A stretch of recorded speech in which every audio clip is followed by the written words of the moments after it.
some hot last hero standing tournament action now on delay, so our players can play without worry. What do you think, Jailstorm? Are we getting ready to hop into this first match? Yeah, so our first match of round 1 is going to be versus Shiawasana and Acute Pascal. This is a great matchup, I gotta say. These are two of the better players in the pool here, so I'm excited that they got matched together. Should we break down the decks or just jump into the games? Let's do a little of both. All right. Okay. So looking at the lists here, Shia has brought a Darkleer Warlock, a Reno Priest, and an APM Mage. Pasca has brought a Reno Priest, that looks like a Tax Paladin, and a Reno Mage. In terms of the bans, Shia's Priest was banned, and Pasca's Paladin was banned. Yeah, I've got it right. I've got it open right now. Yeah, same. So our first game here is going to be Shiawasana's his APM Mage. It's got a copy of Duplicate. It's got a copy of Ice Block. And those aren't the norm. Yes, Duplicate is atypical, but in this case could be interesting tech, so you can get out a girl early, say, and start using her right away. Mm-hmm. And then for Pascal, just playing his Reno Priest here. I don't think there's a ton of notable inclusions or exclusions in this list. No, it seems like a fairly typical list. In this case, I have to give the advantage to Shia, just right off the bat, looking at their hands and what the current board state is. Shia has an Encanter's Flow online, has a Waker in hand, and looks like he's just sort of getting his ducks in order to line up a big turn. Yeah. Goes for the Brain Freeze. We see in his hand already is a fully discounted Ice Block, which he rips, but he also has a Spring Water, his coin, bunch of cheap stuff, including his Mana Biscuit. This could pop off. The second he finds a girl, I think this might be a problem for Pasca. Yeah, Pasca does not have the two tools that are used best to beat APMH here, and the Dirty Rat and the Mind Render Elusia. So he's got to search for those if he wants a chance here. He's got to desperately dig. He's setting up a decent board. I mean, that's 11 health the Flamemaker has to tick off before it pushes it all face. So building the board is a decent way to have a little bit extra room here. I think she is fairly confident to sit on this for another turn. I have to believe that he believes that if the opponent had either Rat or Lucia in hand, we would have seen them already. Yeah, absolutely. The Priest usually anticipates that turn 4, 5, or 6 is going to be that combo turn. So pretty telling that Pasca has not played either of those two cards yet. Yes. And I also have to believe that Shia probably is just going to go in next turn. He can Flame Waker into the refreshing Spring Water, refresh, and just go to town. Especially with a cheap research project, the Mana Biscuit refresh. He has so much draw and burn available to him next turn. Yeah, I mean, he's just got so much mana generation. He's already played the Encanter's Flow, so his deck is discounted. He's got all the tools. I mean, he just needs a Sorcerer's Apprentice or another Encanter's Flow, I think. But yep. Well, he can draw up to 4 cheap cards guaranteed already. So I have to believe he's just going to go in next turn. Well, every second counts here, so... Here he goes. Flamemaker's down, rips the Spring Water. Free Ice Lance, there's the Luna. He's playing cards too fast. We can't call them all out here. We can only follow the action. Drops the Luna, that's big. Buckle up, chat. There's a girl.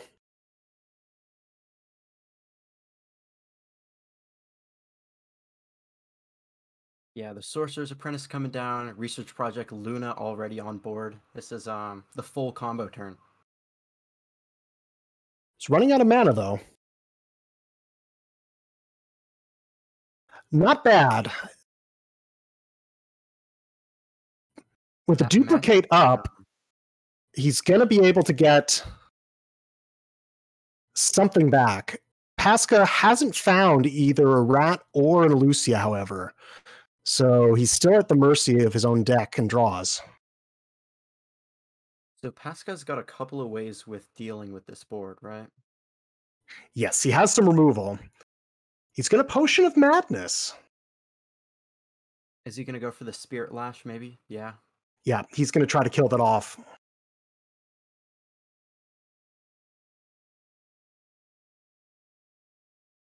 Yeah, Pasca playing around the duplicate there. You don't want to give your opponent copies of Luna or Flamewaker. So. Has to be hoping that the other Flamewaker isn't in Shia's hand, but we do know that it is. It's just a matter of time. There's only 6 cards left, and he's got the intellect to draw, so. Just going all in. Things are moving very fast. A lot of stuff being pointed at Pasca's face. Free Arcane Intellect. Well, now Pasca's board is empty, and all that damage from spells is just going to funnel into the face there. Here it comes.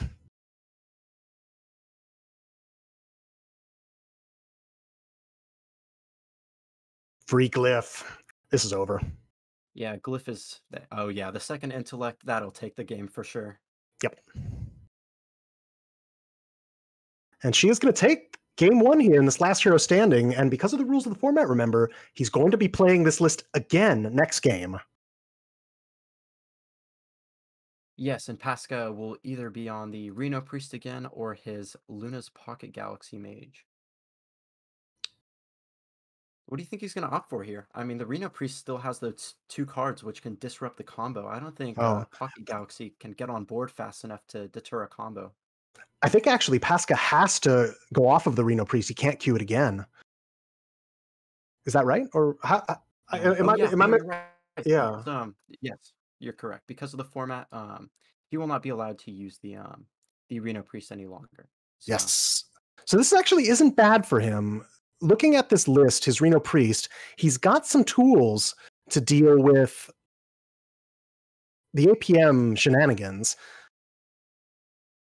Doesn't, however, have any of the secrets to directly interact with the minions on Shia's board. So we'll see.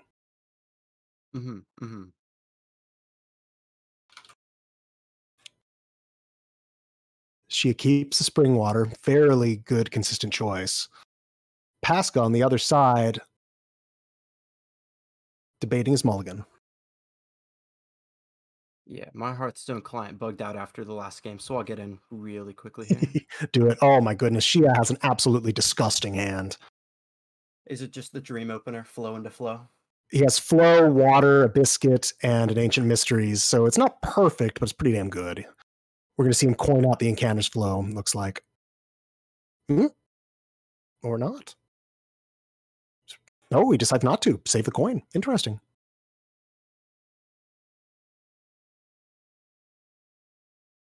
Now, this is open deck list, mind you, so Shia knows exactly what's in Pasca's deck. So he knows exactly which secrets that Mad Scientist can pull. In this case, we see that it can get a Flame Ward or an Ice Block. That's it. Yeah, so it's the 50-50 to pull the block there. All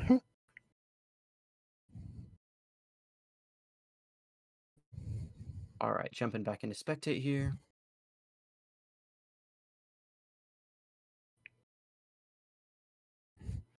She is going to cycle the Mana Biscuit and see what's in the Magic Trick box. Ruined Orb seems pretty good. Yeah.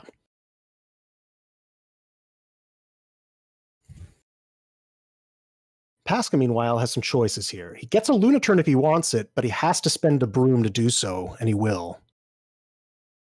Yeah, you don't really care about using the Broom too much unless it clears something off here, so I'm fine with that. Finds an Explosive Sheep, plays it already, must be thinking that Shia could potentially go in as soon as this turn. Sheep directly challenges a girl, but we know that Shia will be able to clear it off.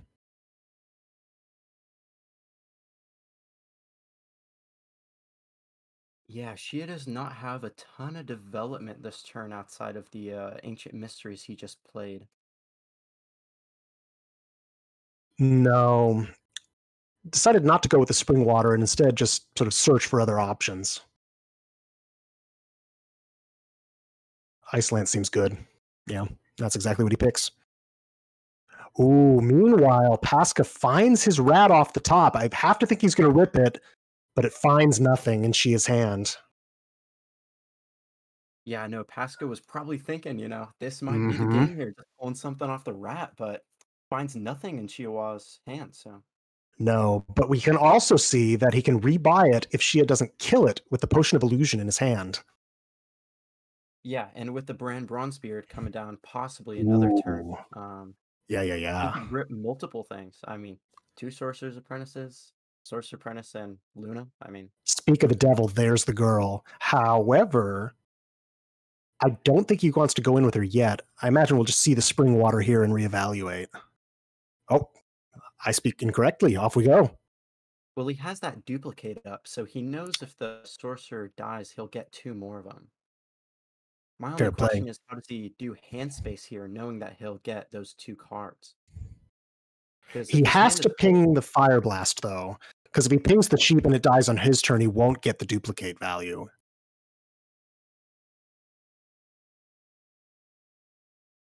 Clears off the Luna. Kill the Luna here.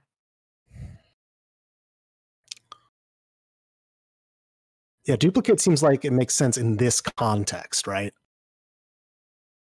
He's going to have 3 girls in his hand, and even a Brand Rat only can pull 2. Yeah, I think it's just a little bit more protection against Sturdy Rat, knowing that if one of your apprentices or Flamewakers comes down when it's not supposed to, you might get it back. So 100%. So we can see Pasca fingering the Potion of Illusion there, weighing if it's time. He drew into his ice block natively, so the mad scientist will only get the Flame Ward at this point.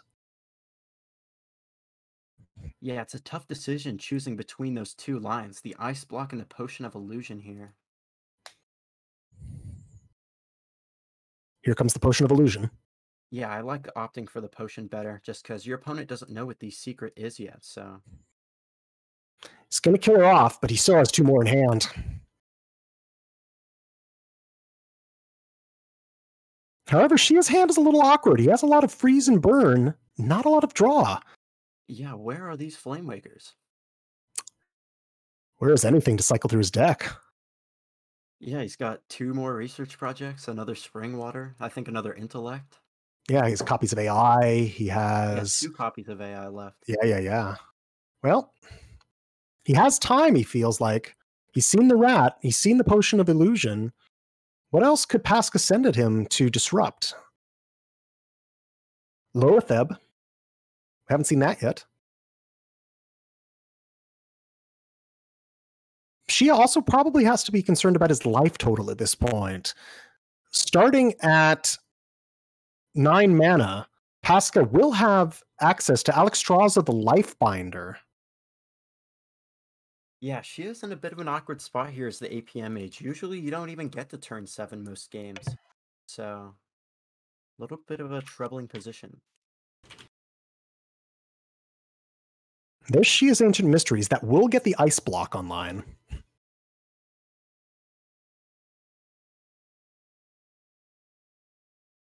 Very tricky position here for Pasca. I mean, for Shia. Seeing the ice block up for Pasca and the Reno in hand, she is basically going to need 2 full-in turns. Yeah, she has either got to be counting on popping the block and after the Reno turn, dealing another 30 damage with Flamewaker, or he's just hoping that Pasca doesn't have Reno. So correct. Yeah, it's going to be very tricky. Of course, there are ways for Shia to scam. He runs a copy of Evocation in his APM list here, so all bets are off with a couple girls on the board and Evocation ripped. You never know what can go nuts with.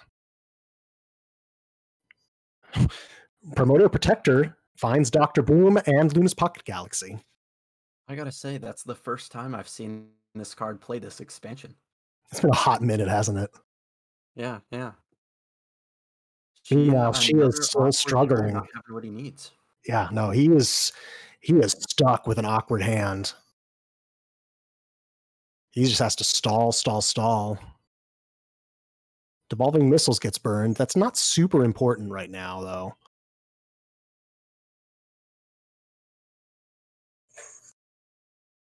Wouldn't be surprised just to see Pasca rip the Pocket Galaxy here. Instead, opts for the Malagus Aspect. Yeah, is he looking for that fireball just to pop the block when he can? Yeah, just any burn here is good burn. Because if Shia gets popped, he doesn't really have any non-scam ways to recover. True, true. There's a glyph. Needs to find draw. Finds the research project. He's going in. This is the turn. AI. Going all in with the second apprentice here. Where is that Flame Waker?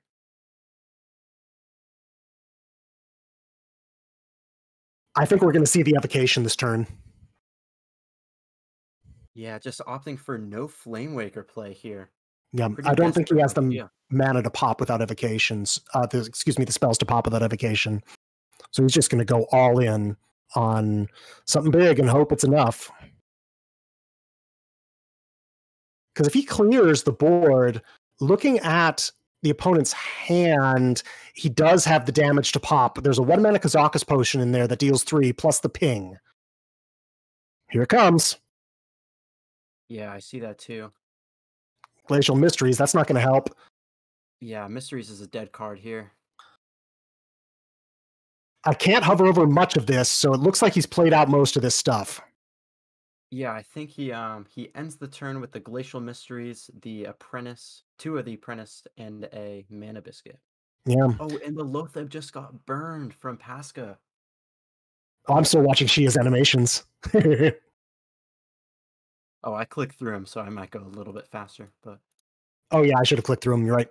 Yeah, Loatheb gets burned. She is going to get popped, and I can't see a way that he recovers here. I think Pasca's going to fairly clearly take game 2. Yeah, I just don't see with 9 cards in his deck how he gets through that Ice Block and the Reno. It just seems pretty much impossible. So I think if I'm Pasca, I just slam the Reno here. I don't see any point into letting him pop your block. He hasn't demonstrated that he has Flame Waker. Yeah, and I think it's very unlikely that that his block gets popped in return.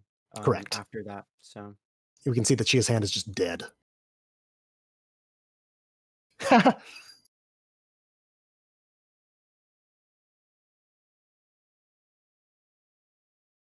Right, a smart clear there with the Reno and the Armor Vendor. That'll pretty much seal the game here.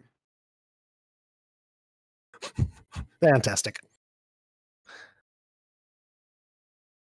The emote from Pasca. Wow. Oh, there's Flame Waker, 1 turn too late. Shia concedes, and we're on to game 3. Yeah, no, he's probably not super happy about that, getting both Flame Wakers bottom 9 cards. Oof. And a lot of his draw buried too, so he couldn't even get his engine going. But this last game here, it will be fun, yeah. Dark Lair.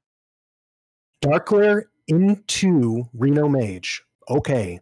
I think the Dark Lair would have to be favored here, but Reno Mage does have a lot of tools. We'll see. Shia finds all his giants in the opening hand. Well, I can't imagine he'll keep this hand, but... No. Pasca has his Ice Block and Loatheb. Venomous Scorpid, Keeps 1 Flesh Giant. All right. Yeah, there's actually not a ton of minions in Dark Lair that take out that Scorpid in just 1 hit, so I kind of like the keep here. You don't have a ton of cards in your deck that do a whole ton, so... No, she would have to spend a Spirit Bomb on it, pretty much. Yeah, true. Shia prioritizing using the Ankle Biter instead of tapping, perhaps signaling that he has a Flesh Giant in his hand. Will Pasca pick up on it? Yeah, no, that's a pretty clear indication by playing the Ankle Biter turn 2 that you're opting for the Flesh Giant instead of trying to go for the combo turn here, so... Yeah, she was going to be able to play the Ankle Biter into Flesh Giant next turn if he wants. Unless the Scorpid comes down, then he'll have to reevaluate. Yeah, the Scorpid stops that play dead in its tracks. So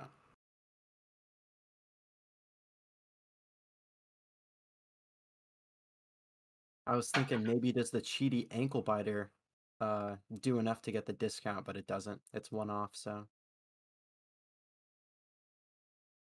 I think the mana's just not there. So we're going to see the yeah. Librarian, it looks like.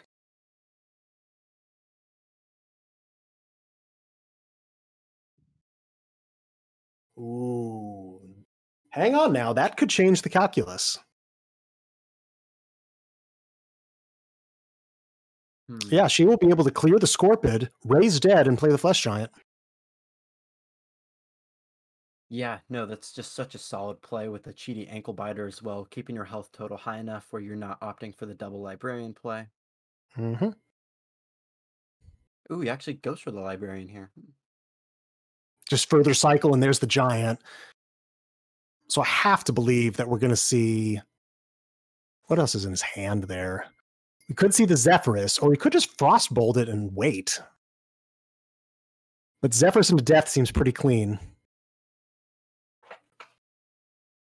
Yeah, I think I'd opt for the Zephyrs here too, just because if you Frostbolt the next turn, she is just going to develop his hand and wait, you know? Yep, so. Exactly. And there's just so much damage potential depending on what's in Shia's hand.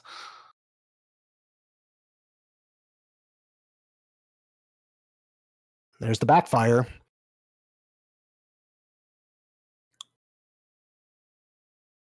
So in Shia's Dark Glare list, he does not run Zephyrus, but he runs 2 copies of Cult Neophyte.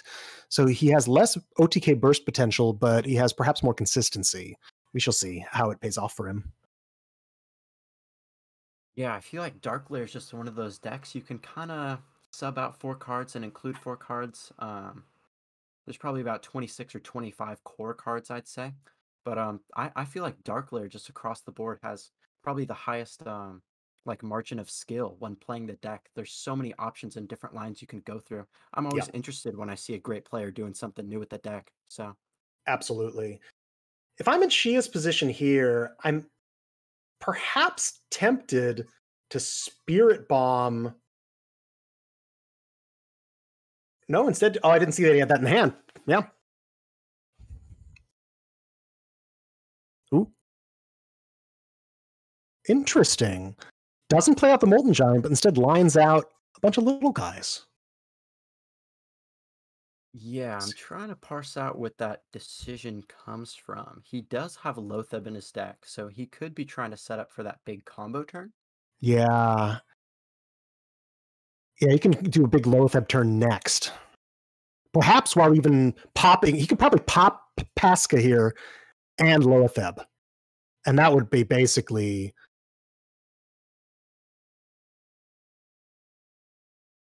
Can he pop Pasca here?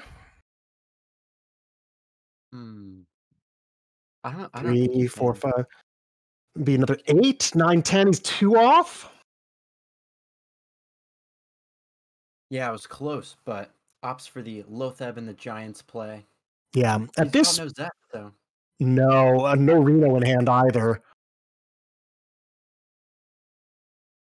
Pasca has a couple turns to find Reno. Yeah, he goes for the Luna turn, just trying to find something in his deck. Finding that Varden Dawngrasp. There's Reno. Yeah, Reno's great here. Still, though, we might be able to see a big clear. That's going to pull the Arcane Golem. Yeah. Ooh. That's the end of the turn. Yeah, Brick's out with that last draw, so... I think we're going to see the backfire here. Or we could clear with the Greater Amethyst. It's got to kill Reno, obviously, and the Luna. Can he do both and pop? I'm trying to add it all up. Let me see. No.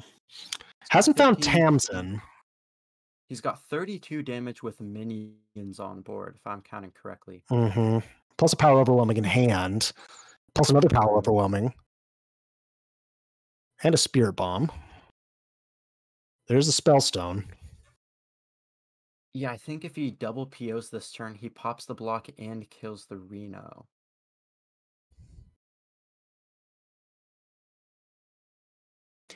Looks like he's going to PO the ankle biter. I have to imagine to trade into Reno. And then he's probably going to send Loatheb in. Oh, no, he's just going all in. Yeah, because even with Zola in hand, he's not going to be able to Zola and Reno. Yeah, I'm trying to think if Pasca has any more heal cards. He has the Potion of Illusion, which would get the second copy of Reno Jackson. Yeah, it's got to be Potion of Illusion. And there it is. Yeah, it's the potion. Wow, that's so huge. That is He'll be able to draw a lot humongous. with that too. Oh, she is going to be fuming. Oh my goodness. Doing the 1 in 16. Yeah, and if he gets the freeze after this too, I feel like that's just so powerful. Wow. Explosive Sheep, not particularly useful. She is not out of this yet, though. He still has 1 Power Overwhelming and Tamsin Rome in his deck. Can do a ton of burst. Yeah, so Shia actually has 30 damage exactly on board right now, if I'm counting that correctly. Power Overwhelming 2, and the ability to, and 2 tries at getting Tamsin with 7 cards. Yeah, maybe you just Armor Vendor and Frostbolt a Giant, trying to, I don't know, contest board as much as you can here. That's exactly what's happening. He's trying to slow down Shia. Gonna value trade as much as possible. Nope, Reno going face. Good enough. There's a Solarium. Can he have enough here? 9, 17. There's Tamsin. That's definitely got to come down this turn then. Yeah, Tamsin pushes 4 more damage. Yeah, he can also double Dark Bomb. I mean, double Spirit Bomb. I think he's still 9 damage, 8 damage off though, if he even plays the ankle biter too.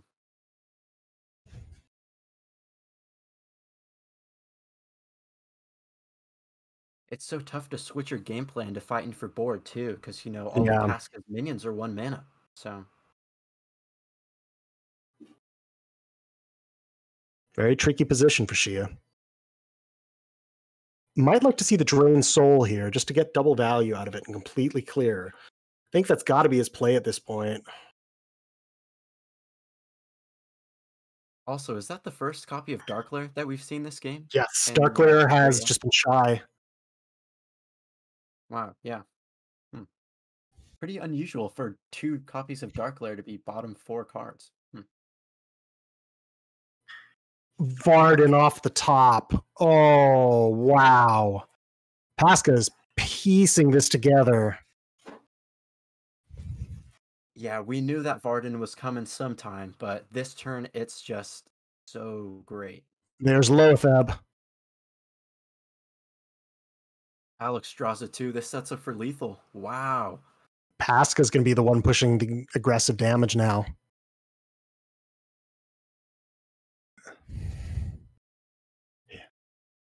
Malgus Aspect. I'm thinking he might want to Zola the Alexstrasza here just for a bit of extra burst, but he finds the Fireball. That's way better. Oh boy, this is just over. Oh, with the second copy of Varden, yeah. Yep. I don't think... And that's it. Shia concedes. Pasca will move on. Wow, this was a great first series. I mean... Wow. I don't know what to say. That was incredible. That was a hyperblock. Yeah. I mean, if he didn't get that Varden, he was, you know, looking for some out there, but... Absolutely remarkable. Yeah, yeah. What are your thoughts on... Wow, just say more about that last match. I'm still processing. Well, I think Shia took some interesting lines with Darkler that game. He kind of tried to build an early board instead of tapping every turn, which is usually what Darkler players do. I'm not sure if that was a strategy specifically beating the APM, but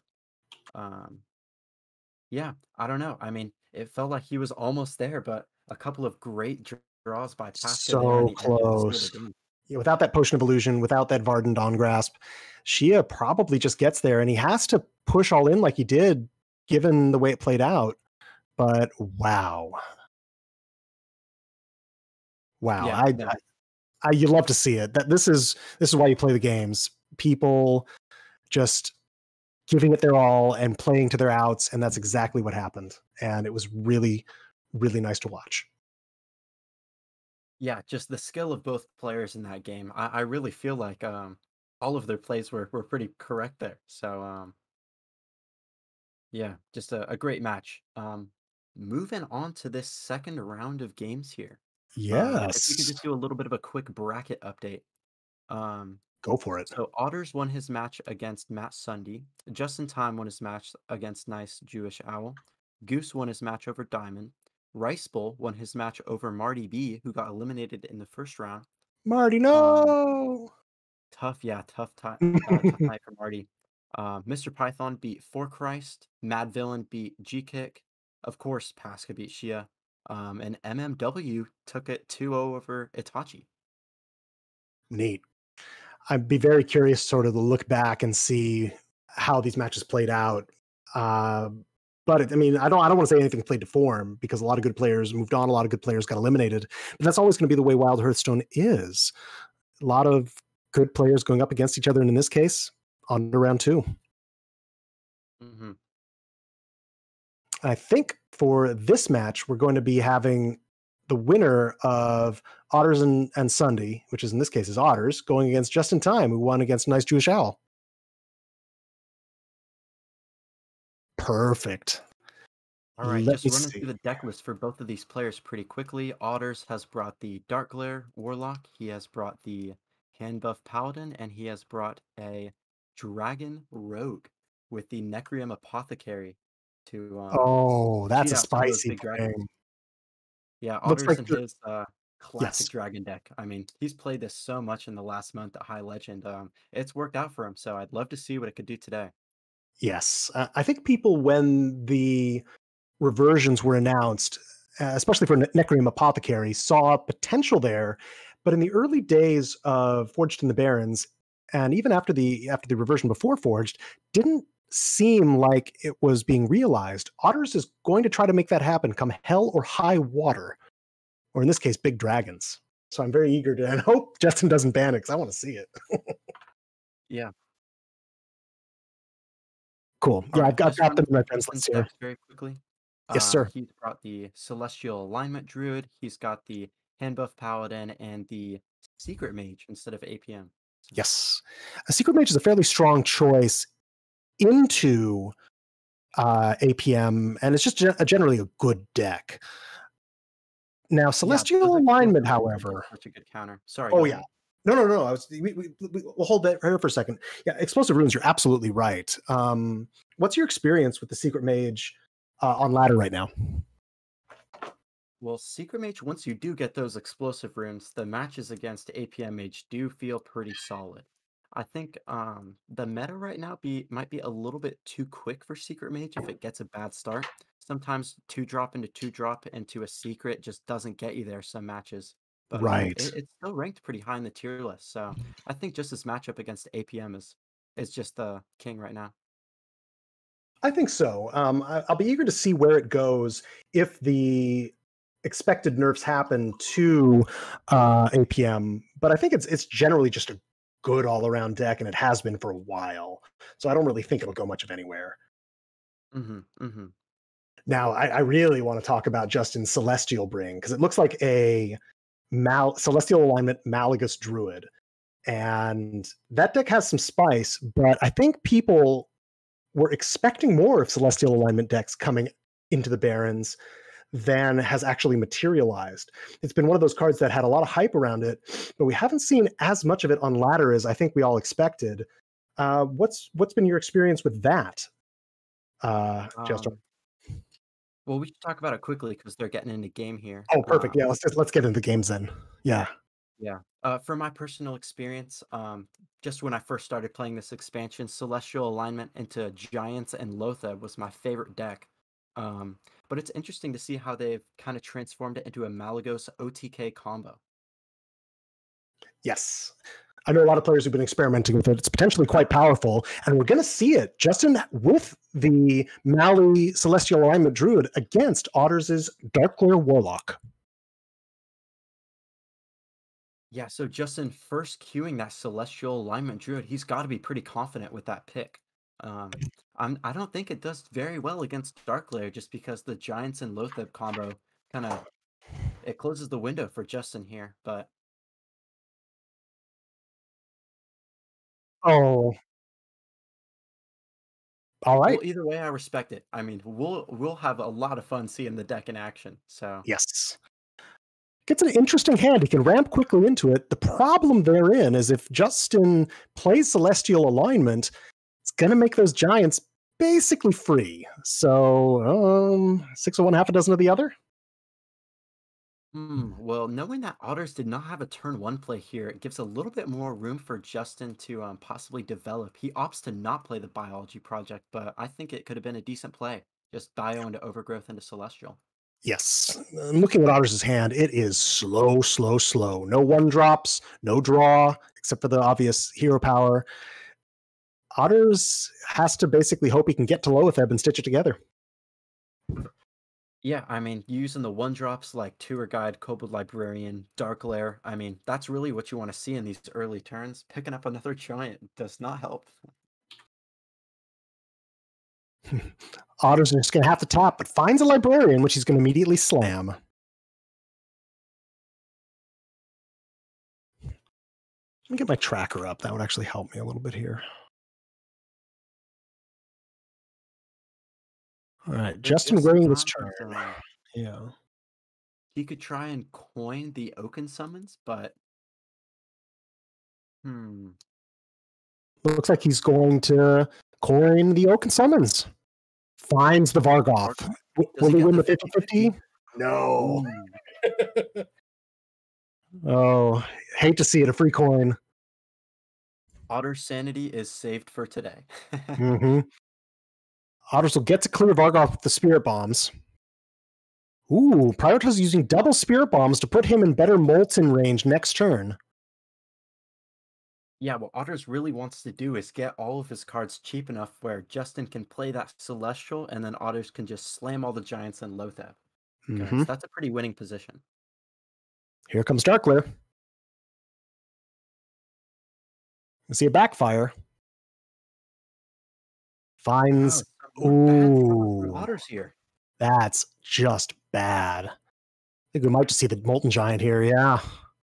Otters, poor boy.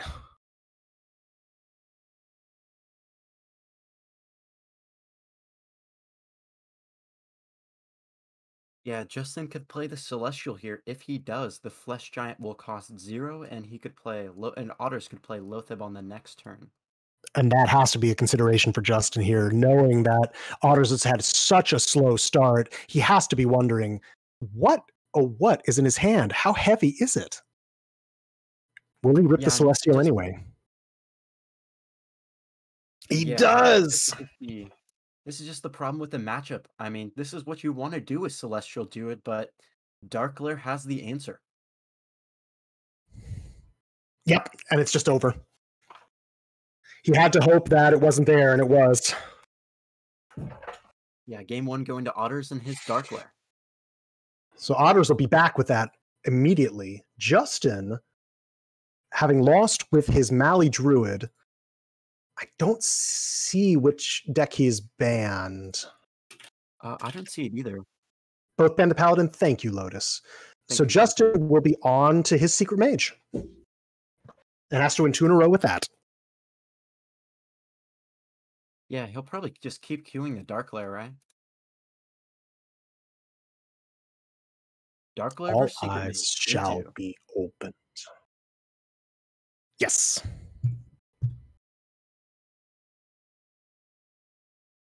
All right, let's see if Otters can get a bit of a better opening hand this game. Already coming together a little bit better. I see a Flesh Giant there. I see the Raised Dead. Both of them are reasonable keeps. Into Secret Mage, however, I think I mean I'm really desperate for Kobold Librarians and Tour Guides, almost assuredly, and obviously the deck's eponymous card Darkglare. Yeah, I think I actually like mulling the Raised Dead too, just because you don't have one drops to play it with. You don't want to keep Raised Dead in your hand as a dead card. So I think that's very well said. Raised Dead, I think, is typically a very strong contender to keep, but in this case, I mean, he has a cheaty ankle biter. There is an argument for it. You're obviously pitching the Arcane Golem. We'll see what Otters decides to go with. hmm hmm I would say Darkglare is one of the hardest decks to play well. Full Mull, however, finds a Brings the Kobold Librarian, librarian. though. Yeah. I'm with the Cabal. Yeah, Justin with the scary turn one play, Cabal Lackey into a secret. I think, however, the Lackey into Explosive here isn't as juicy as he might want it to be, because Otters is kind of looking to get hurt. An extra 5 damage from the Explosive Runes is like, okay, I'm that much closer to my Molten Giant. Well, let's see what he goes with here. Yeah, he's just gonna rip it. And I would still expect Otters to rip that Kobold Librarian and just say, okay, I've taken the damage, now what?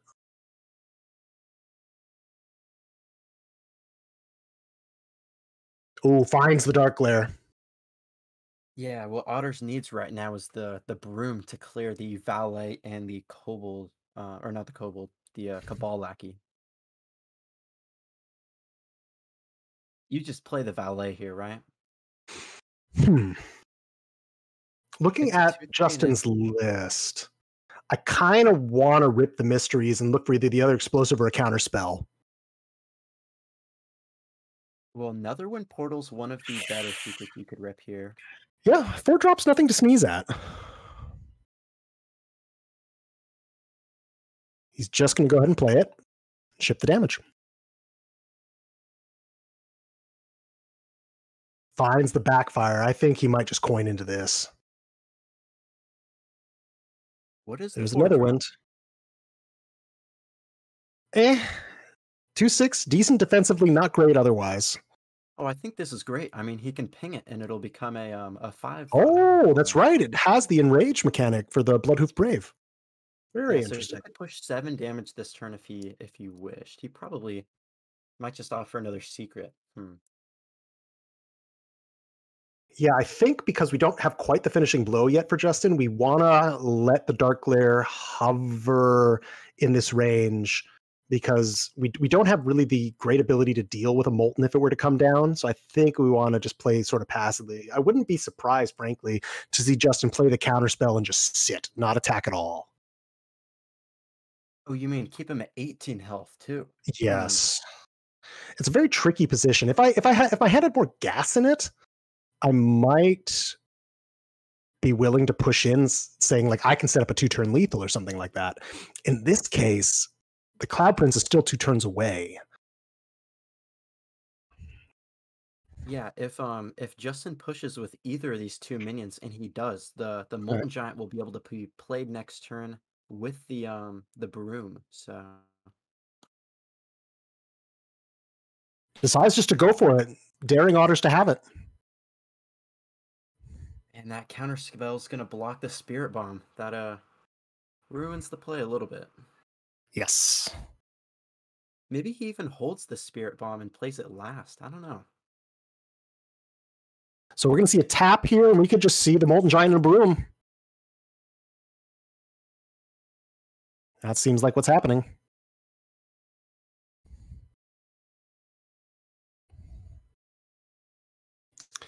There's a rigged fair game.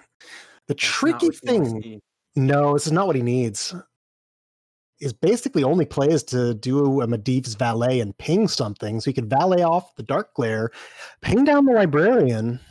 I guess that starts to deal with the problem. Yeah, Justin's just in such a tough position here. He's already lost the board. It's turn 4, and you're seeing a giant on the other side. It's a rough game for Secret Mage.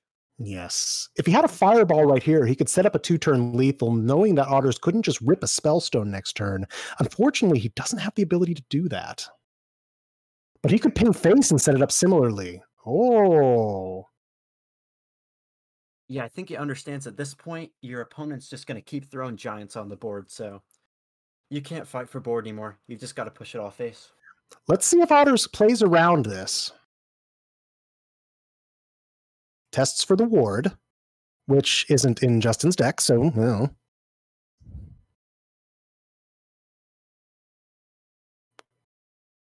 Very tricky. It's counterspell up.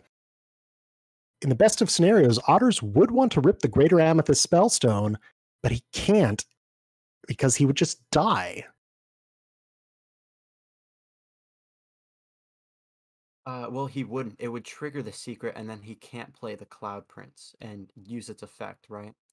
Oh, now there's an interesting thought. Well said. That's very well said. Fireball or bust for just in time. Kirintor Mage doesn't quite get there. Maybe you keep the rigged fair game even this turn, because if you next turn top deck the other Cabal Lackey, you can play the Cloud Prince. So I kind of like just playing the Kirintor and pinging face here. Yeah. Play the rigged fair game, ping face. Well, to be true, I mean, rigged fair games, it's never going to go off this Yeah. game, so. And the 4-3 doesn't matter. Oh. Yeah. Is that it? So 8, 12, not quite. He needs 2 more, yeah. There's a Raised Dead, a Broom, Loatheb. I'm not sure I like that Solarium, because it's not like he could find the lethal and play it this turn, but... I guess if he found the other power overwhelming, would that have been enough? 8, he 16, doesn't have mana for it. No. Yeah, because you need 5 mana to play the 3 1-1, so... That's just going to be it. Yeah, Otter's trying to play around a potential fireball, but Justin has the Cloud Prince. And there it is. All right, going to another game 3 on stream. Ooh. This is fantastic. Love it. I love the back and forth. We're going to have Just in Time's Secret Mage into Otter's Big Dragon Rogue. Let's go. Yeah, so this is going to be an interesting matchup because for the mage here, the rigged fair game is probably one of your better cards to get in the early game just because it'll trigger pretty often against the rogue. And he's got stuff like the counterspell, which could deny. Actually, counterspell doesn't do a whole ton here, but explosive runes is actually not great in this matchup because if you play apothecary, it gets triggered by explosive runes. Well, counterspell can do some work into Candle Breath, into Swindle. I guess if Otter's hand is slow, counterspell could sort of keep him from finding the gas he needs. Yeah, but I think the way Otters has the apothecary, has a Necrium Blade, and a coin in hand. Ooh. Oh my gosh. All I need to find is some dragons, and we have ourselves a game. Oh, he tossed the Blackwing. I would have kept the Blackwing there. Maybe it's just not as much as he wants. He wants to get the bigger, better dragons. He wants taunt dragons. Huh. I don't know.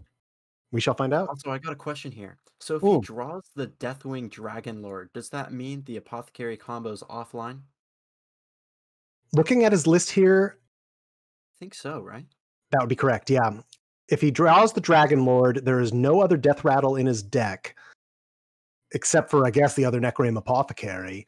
He needs... The ideal situation for this deck is you keep Deathwing Dragon Lord in your deck until you play the Apothecary, draw it from that, attach the Death Rattle, break your Necrium Blade, chaos. Yeah. For Justin's strategy here, I think you've probably just got to push as much minions on the early board as possible, because, you know, combo or not, Otter's is going to start throwing down some big dragons around turn 7, 8, so... Meanwhile, Just in Time has a slow hand for the Secret Mage. He has a Cabal Lackey, but no secret to back it with. Mad Scientist, but nothing further to follow up until Sage or the Cabal Crystal Runner. You probably just keep the Cabal on hand, too. This is tough. I think so. He might... he temples it out. Okay. There's an argument there. Just get the 2-1 on board. Very good draw for Otters. Gets the Draconid, which makes Candle Breath cost 3 less. Very, very key. No, he drew Deathwing Dragon Lord. Oh, that's so tough. That's rough. Man, I was really looking forward to seeing the combo tonight. Well, we still could. He's found Anka, the buried. So that's the secondary condition. Yeah. If Deathwing is in your hand, Anka can make it a 1/1 that costs 1, and then when it gets destroyed, just bleh, there go all your dragons. Got it. So he's got his backup. Sorry, I think his curve is just Necrium Blade into Coin Anka into Deathwing and combo turn 6 then? Or turn, Seems correct. Turn 5? He might just be able to get there too, given how Justin's had a slow start. Going to Necrium Blade down the 2/1. Yeah, and Justin really has no play this turn. Oh, he picked up the 3 card. That's great. Yeah, he can play it. He can tempo out the 4/3, but that's it. There's no secret behind it. I think which is kind of rough. Here, you got to be feeling the pressure of the mulligan keep from Otters here. So. Yep. So I think if I'm Justin, I play the 4/3 and just try to push damage. Yeah, I'm fine with playing both of the 2 cards. You've just got to push board at this point. Your opponent's low enough where you're kind of starting to get there, so I like to play. I have to imagine Otters will coin Anka here. Yeah, agreed. And I've got to say, Otters is, not feeling a lot of pressure here. I mean, Justin has played no secrets. He's coining Anka, and he's going to prep out the Brain Freeze to slow down Justin just a little bit. So right now, next turn, he can play Deathwing for the 1/1. He won't even need to break the blade, because if the Explosive Rune comes out, and holy guacamole, that's a lot of dragons.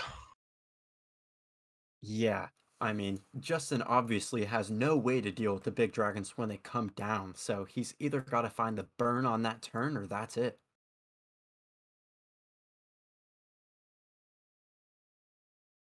The Explosive Runes, as I said before, it doesn't really help all that much in this matchup. No.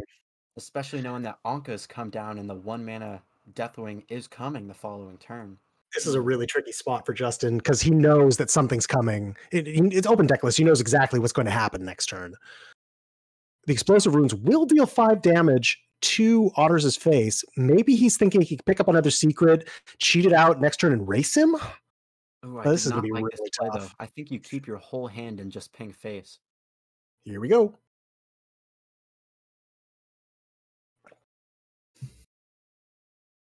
Otters will go down to 11, but here come all the dragons. Oh, this is just great. This is making my day. He also will tempo out the Necrium Apothecary. A rigged fair game up for Justin. Not going to matter all that much. Otters has 12. Yeah, just lethal. He's a giga lethal. RFG didn't trigger because Anka went face. Is that right? Yeah, rigged fair game. Yeah, it will not work. So in this case, Justin's just dead.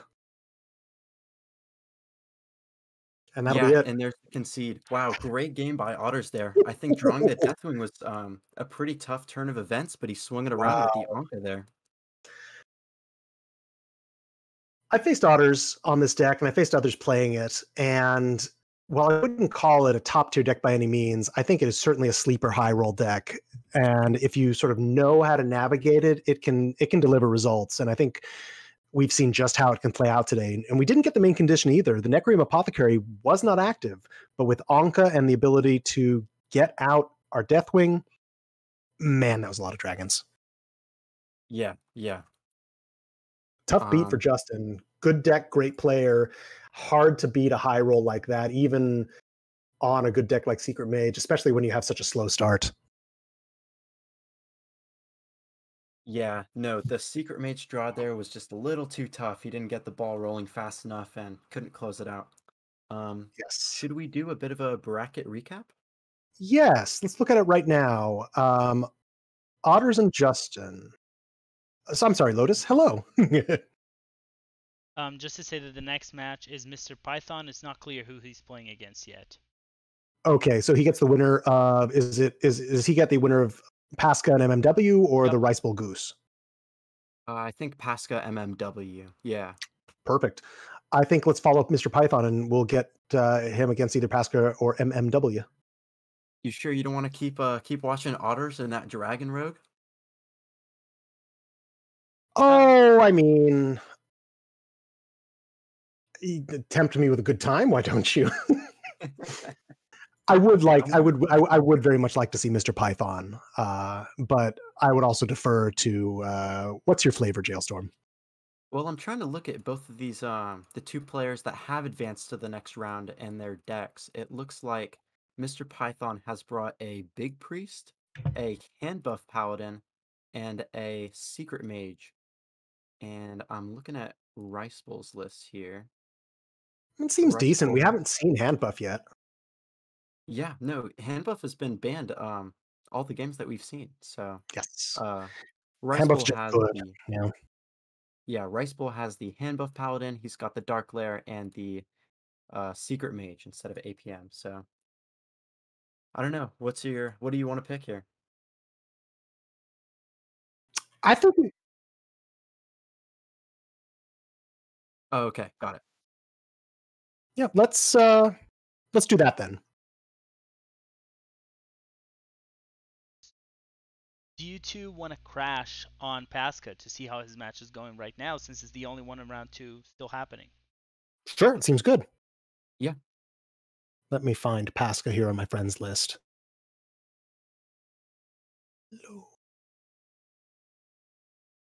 Yeah, so Pasca is playing MMW in the second round still. This is second round, not third. Looks like their current game is Pasca's Reno Priest versus MMW's Dark Glare Warlock. That's absolutely right. Let me find MMW's tag so I can add him. Here, I got it for you. Yeah.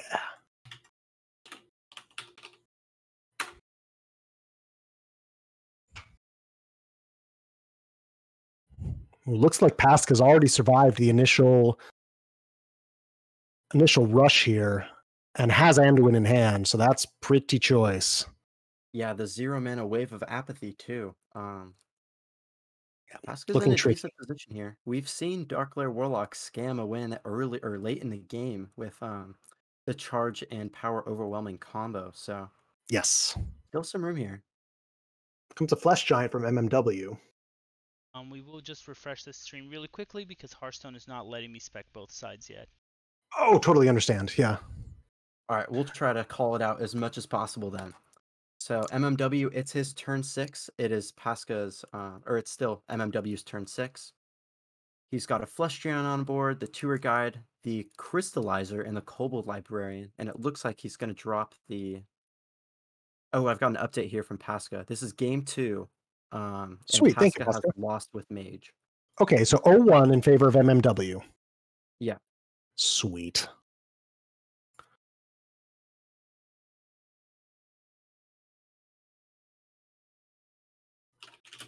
I'm thinking you probably just want to opt for a Hysteria clear on the Flesh Giant. I think it's enough damage.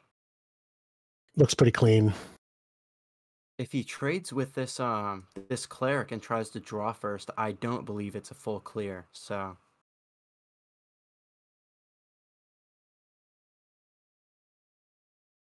Yeah, tough choice for Pasca here. Also, how did he get that copy of Solarium into his hand as Reno Priest? I'm pretty curious about that, but... Whoa, where did that come from? Potion of Madness. It doesn't have a good way to corrupt the insight either.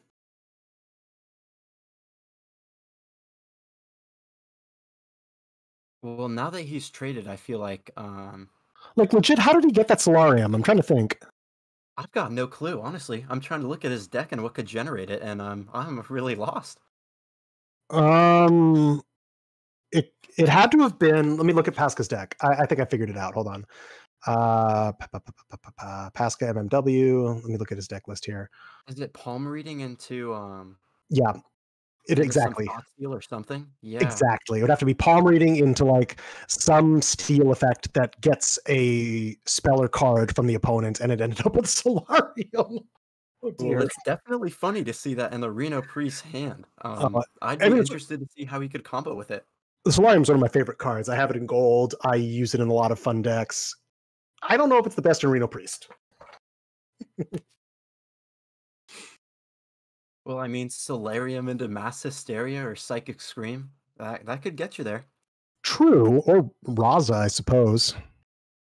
Mm-hmm. In this case, NMW is going to play out the Dark Glare. Here comes the rope. Plays Raise Dead. See how he wants to proceed. NMW is getting low enough where this might be lethal range for Pasca. Yes. He has to be very careful here. With Potion of Madness and Spawn of Shadows, he could... Oh, nope. There's the Greater Amethyst Spellstone. He decides to go with it. Yeah, Clears off Zephyrus. I respect that. Yeah, he's got to know that lethal's a potential. Ooh. Don't think he's going to want to rip that, though. We might just see the Anduin here to clean up the 8/8. Yeah. Rips the Solarium. In MMW's hand. I don't think he's friended me, but he added me as a friend, but there it is. It finally came through. Yes, I see he has Molten Giant, Power Overwhelming, Tamsin, Molten Giant, Treaty Ankle Biter, Dark Glare. Fairly decent Dark Glare hand. He's got Lotheb, though, you said? No, he doesn't. Ooh, no Lotheb. Yeah. Crazy Solarium into Kazakus. Oh, wow.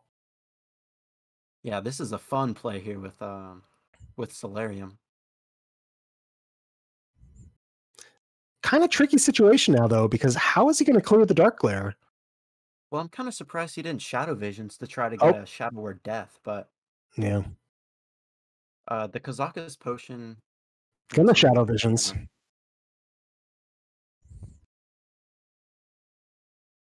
Pascal's going to take a calculated risk. Leave up the 8/6 Flesh Giant. I'm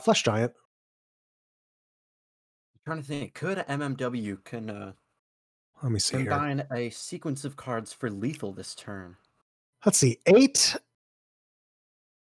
12, 16.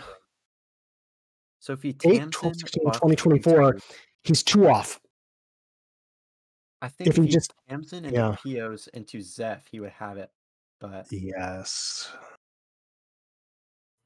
And he's got 8 cards left, so that's not too far off of a chance, but still no Zephyrus.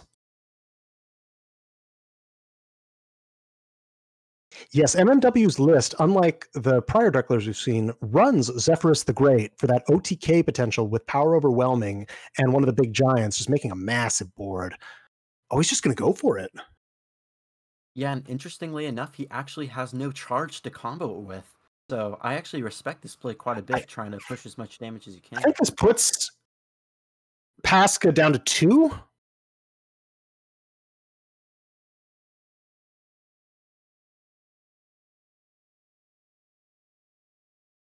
Yep. Just going to go for it.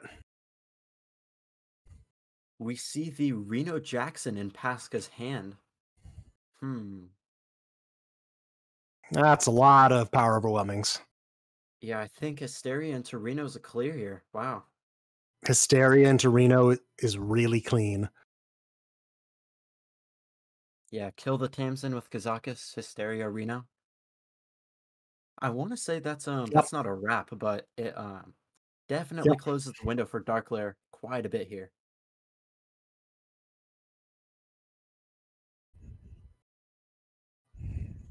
It's going to be very, very challenging for MMW. Full clear. Yeah, it gets the 50-50 at the end to hit his own minion before the Kazakus. Good enough. I think he's going to put the damage. Yeah, he's setting up as much as possible. If MMW takes any damage, the Spawn of Shadows is online. There's Zephyrus, not active though, right? Well, something that Pasca could go for, which I think is really interesting, he could try to Mind Render for Zeph into lethal.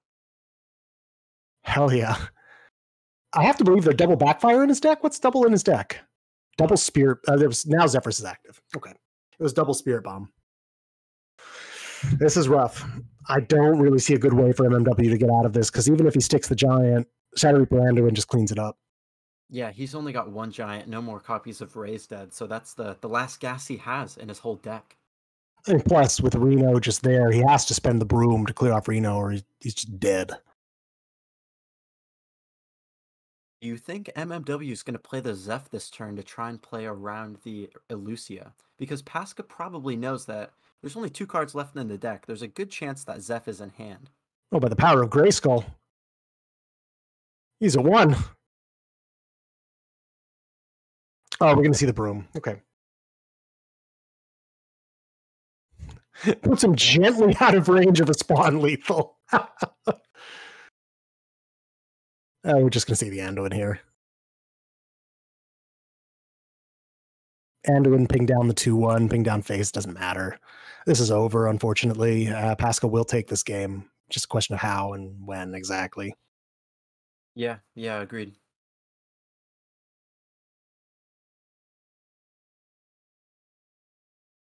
That pretty much does it. I anticipate we'll see the concede by MMW very quickly.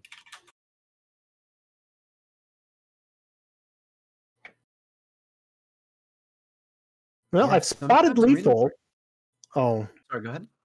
I was going to say he could have backfired into tap, and that's lethal. Backfired into yeah, true. Yeah. Mm-hmm. I was being cheeky, though. Please proceed. Yeah. Yeah, sometimes Reno Priest just has all the tools it needs right there. Yes. So Pascal will be playing the Reno Priest again. It's his last deck versus MMW's Odd Paladin. Ooh. Now, Odd Paladin... He's got a copy of Stand Against Darkness, the 5-mana card. Yeah, this is going to be rough. I mean, it's entirely possible for MMW to push aggressively and just take it to Pasca here. But the longer this game goes on, the more and more tools Pasca will have at his disposal to dismiss all these minions. So we'll see if MMW can turn the corner quickly. Finds the Lothraxian in his mulligan. I kind of like keeping that. Oh yeah, Nope. You definitely keep Lothraxian in this matchup. Well, I don't know. They're more aggro players in chat. I don't know. If you want to get rid of it quickly, I don't know. Lothraxian is just good if you want a long grind him out matchup and win it.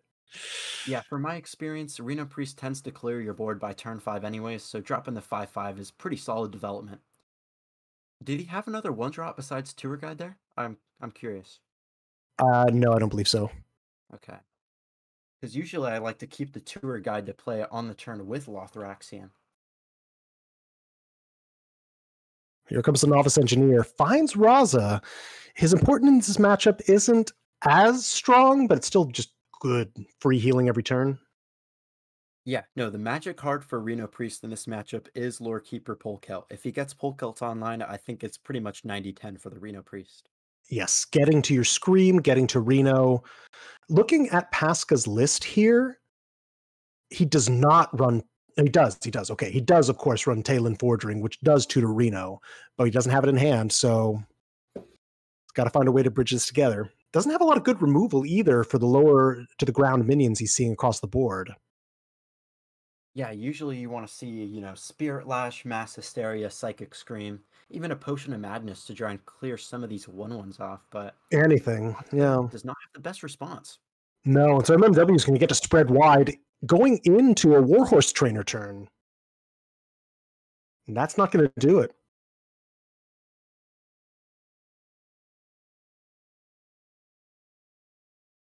Yeah, I'm trying to think about his best play here. It's probably just Rat Power Word, but...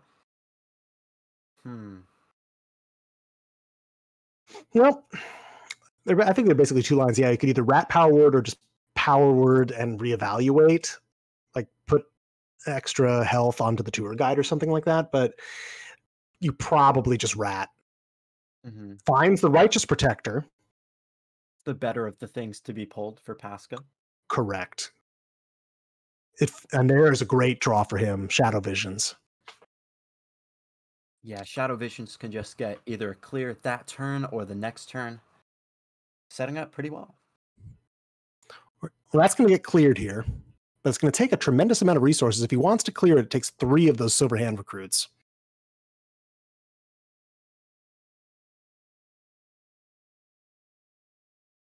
Yeah, you don't really have an option, so I guess you got to bite the bullet a little bit for that. Yeah, you just got to eat it. Ooh, Spawn's not a great card in this matchup. Spawn's not anything in this matchup, yeah. Finds the lash.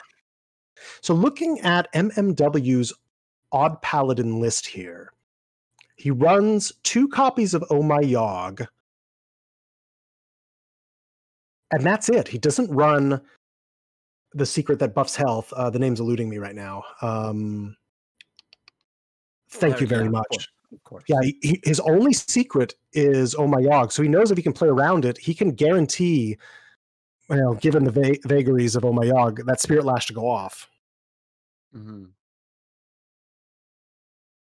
Yeah, Oh My Yogg is just one of those cards, I think, 1 in every 10 or 20 games, it just scams a win by either filling your opponent's hand with garbage or wasting their turn.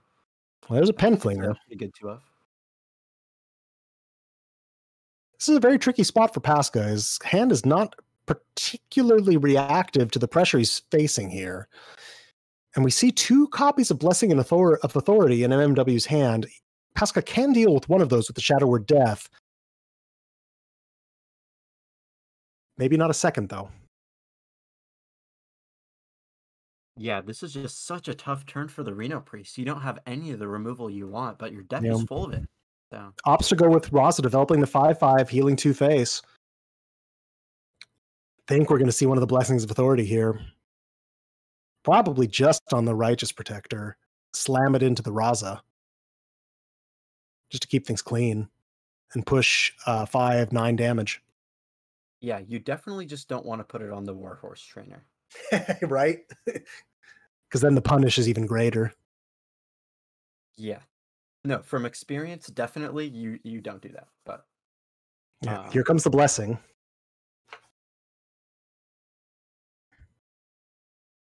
Yeah, pushing 10 damage this turn. Oof. Pasca down to 12. A Smite starts to deal with it. Oh, Smite is fantastic. Yeah, and he can also use the Flinger to start cleaning up with the Smite. And the Death. So he gets 2 Flinger pings here. This is a full clear. Oh, just beautiful. I mean, Pasca really has no follow-up the next turn, but this is what he needed to clear this turn.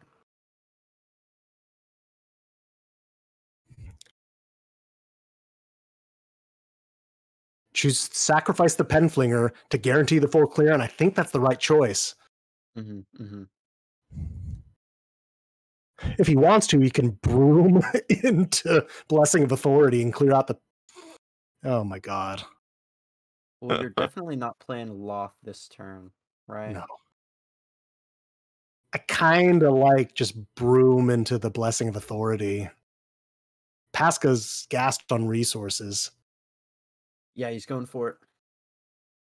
No, he's actually developing a bunch of tutus, which is okay. And then Oh My Yogg. Okay, and just can weapon down. Yeah, that's fine. And an Oh My Yogg. I mean, Pasca's low on resources. This limited pressure might be enough. Yeah, especially because the 3 cards in his hand are just horrible. But oh, finds the Scream. What will it be, though? What other 7-mana spell will it become? Oh, that's so good. Ah! Finds a new challenger. Oh my goodness. A lady in white has emerged. Divine Shield Taunt 5/5. Not quite the same, but still not bad. Yeah, and what did MMW top deck there? It's not Conviction, right? No, but it's Lothraxion. Got it. So that's exactly, I think, what he needs right now. So we're going to see Lothraxion come down here. Loth and develop. I think that's right. Just trade in, face tank 5. Well... I think you're fine with face tanking 5. I mean, this Well, is kind of the way you have to go about it. You're So definitely face saving 5. I think he's actually thinking about yes, and he plays the Blessing of Authority, develops the 10-10, which would be a 10-5. That's not bad. That's probably a higher tempo play. Put yeah, the no, lethal definitely clock higher on. tempo. Discover a spell in your deck. It's going to have to be Thrive in the Shadows. Not exactly what he was looking for. Chooses the palm reading to rebuy. That's not going to do it. Yeah, and that looks like that might just be the Oh no, he's Well, one off actually. he's one off. So you take the Shadow Madness and stave off death. Maybe you can top deck Reno and scam it. You could. I mean, he's staying alive with the Shadow Madness. So Let me think. oh, he's going for the rat play. Okay. That makes sense. Probably soaks the most damage. I think he finds it guaranteed, yeah. Yes, there's the rat.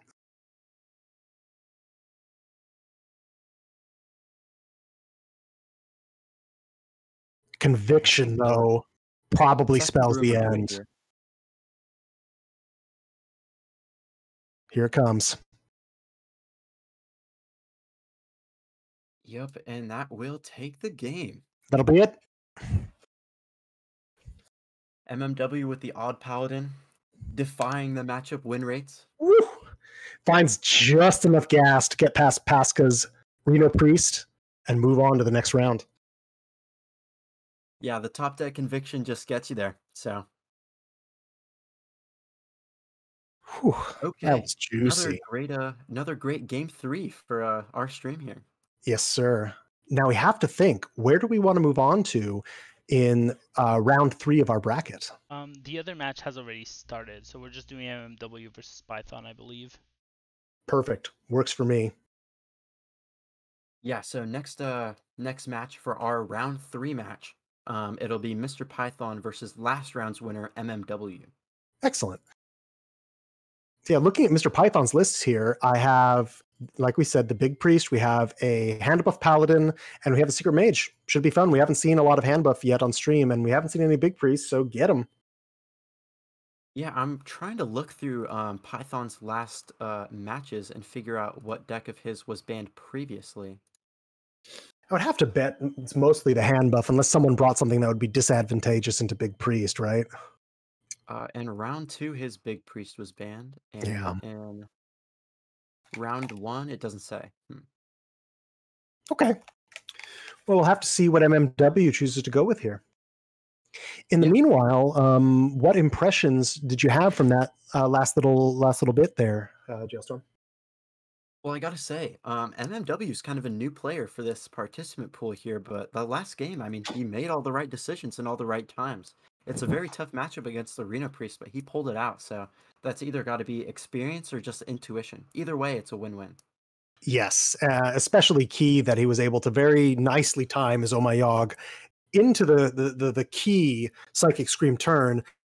It's true that there was a 5/5 with Taunt Divine Shield developed off of it, but his board wasn't fully cleared, and it allowed him to find the outs he needed to push that lethal damage. Just clutch. Yeah, and it definitely helped that Pasca's draws Reno Priest was definitely subpar. Yes, he didn't find a lot of the low leverage removal he needed, and by the time he did, it was already verging on too late. Yes. God, I love Wild Hearthstone.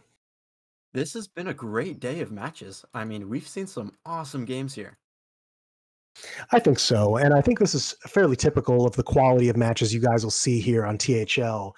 Maniac Mondays and other nights notwithstanding, if you want to see more matches like this, sub, follow, support us. THL needs your support. We're a grassroots community organization here within the Wild Hearthstone and the Hearthstone community.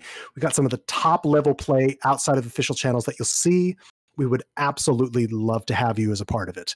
So please hit those buttons, give us your love, and we'll make it worth your while. I do damn promise. Absolutely. No, very well said. Mm-hmm. And I mean, I've seen it in action. These latest Masters Tour stops, a lot of top THL players go on to success. This is a proving ground. If you want to get better at competitive Hearthstone, take a stop in here with us. There's such a good helping community that will help you improve your game. It's just, this is the place to be. Yeah, definitely one of the higher levels of competition outside of the regular organized tournaments. Um, yeah, Yes. THL's just been great. From my Especially experience, here it's in been nothing Wild. Yeah. but fun, and yeah, from my experience, it's been nothing but fun, and I've appreciated, the competitive integrity and the competitive environment of THL. I absolutely agree. And I'm just looking forward to what comes next, I'm super eager to see, more new names coming into to play like we're seeing tonight, and people just rocking it. Like MMW here, I don't know him all that well, but he's just cruising, he's crushing. It's I mean, fantastic.